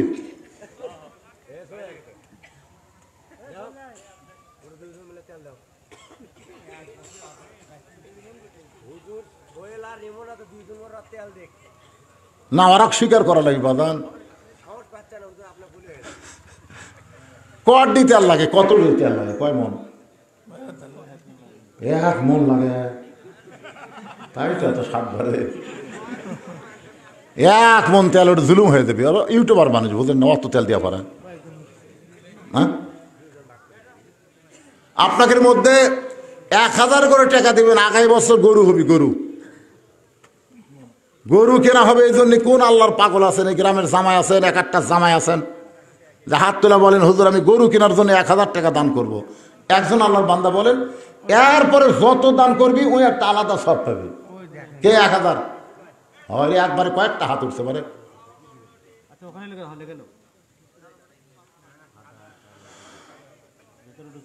হ্যাঁ ভিতরে ঢুকছে। আদা এবং রসুন একজন দেন না 2 জন দেবেন? দেন তাড়াতাড়ি দেন, আদায় শেষ হয়ে গেলে বাকি কথা বলে আমি মোনাজাত করে দেবো। পোলা ঠান্ডা হয়ে যায় বাজান, বোঝেন না? কে দিবা আদা? জান্নাতের দাদা ইসবপুরের একজন পাগলকে বলবো যত আদা লাগবে সব আদা দিয়ে দাও। ইসবপুরের কেউ আছে? আমি যত বছর এখানে আইছি পগুল, ইসবপুর এই এলাকারই লোক বেশি আসে। বেলঘরিয়া, আপনাদের বেলঘরিয়ার কেউ আছেন যে আদা দেবেন? সব আদা। 1 কেজি আমি লেমন আনতে পারে না, 1 কেজি কি পোলাতে 1 কেজি আপনার কি হয়? কে বাদান? নাম কি? জহুরুল ইসলাম 5 কেজি আদা, জোরে বলেন মারহাবা। এখন রসুন একজন দাও। এক আল্লাহর বান্দা বলো, হুজুর রসুন যা লাগে আমি দেব। বলেন বলেন, দেরি করেন না। বেল ঘরের আর একজন বলেন, আদা আসলো বেল ঘরে থেকে, রসুনও বেল ঘরে থেকে আসুক। বাবা বলো কি নাম বাজান? বাড়ি? এই দেখছেন, বেলঘরের সোহেল যত রসুন লাগবে সমস্ত রসুন করবে দান। আল্লাহ রসুন সোহেল দানকে কবুল করেন, জোরে কন আমিন। এই গরু কেনার জন্য কারা কারা দিচ্ছেন একটু হাত তোলেন। আপনার নাম কি? হ্যাঁ, বাড়ি? সান্দায়, মানে কত দূর? ও, এই গ্রামের আত্মীয় তাই না? মতিউর রহমান মতিব আগামী বছর গরু কেনার জন্য 1000 টাকা দান করেছে। আল্লাহ তার দানকে কবুল করেন, আল্লাহ নেক নিয়ত নেক আশা পুরা করেন, জোরে কন আমিন। আর একজন হাত তুলে বলেন, হুজুর আমি 1000 টাকা দান করবো, একটু আল্লাহর রাস্তায় বলেন। দুনিয়ারই সম্পদ দুনিয়াতে রবে, বাপ মা যাদের কবরে গেছে এখানে কিন্তু ইসালে সব সকলের জন্য দোয়া হবে, জোরে কন ঠিক কিনা? এজন্য আপনার বাবার নামে মায়ের নামে একটু 1000 টাকা দান করেন। জি, আব্দুল জলিল, শীতলাইয়ের আব্দুল জলিল আগামী বছর গরুর জন্য 1000 টাকা করলো দান। আল্লাহ দানকে কবুল করেন, নেক নিয়ত নেক আশা পুরা করেন, জোরে কন আমিন। কে বাবা নাম কি? বেলঘরিয়ার জহুরুল ইসলাম গরুর জন্য 1000 টাকা, জোরে বলেন মারহাবা। এই 500 টাকা কে দিবে রে? 500 কে দিবে? বাড়ি? কে বাবা? আলমকুটি রে, মরা ব্যক্তি টাকা দিলে কেন তুলবি? দিছে? আচ্ছা, নগদে 500 টাকা দান করছে। মারা গেছে, তার রুহের মাগফিরাতে আল্লাহ যার নিয়তে দান করলো তার কবরকে জান্নাতের টুকরা বানায় দেন, জোরে কোন আমিন।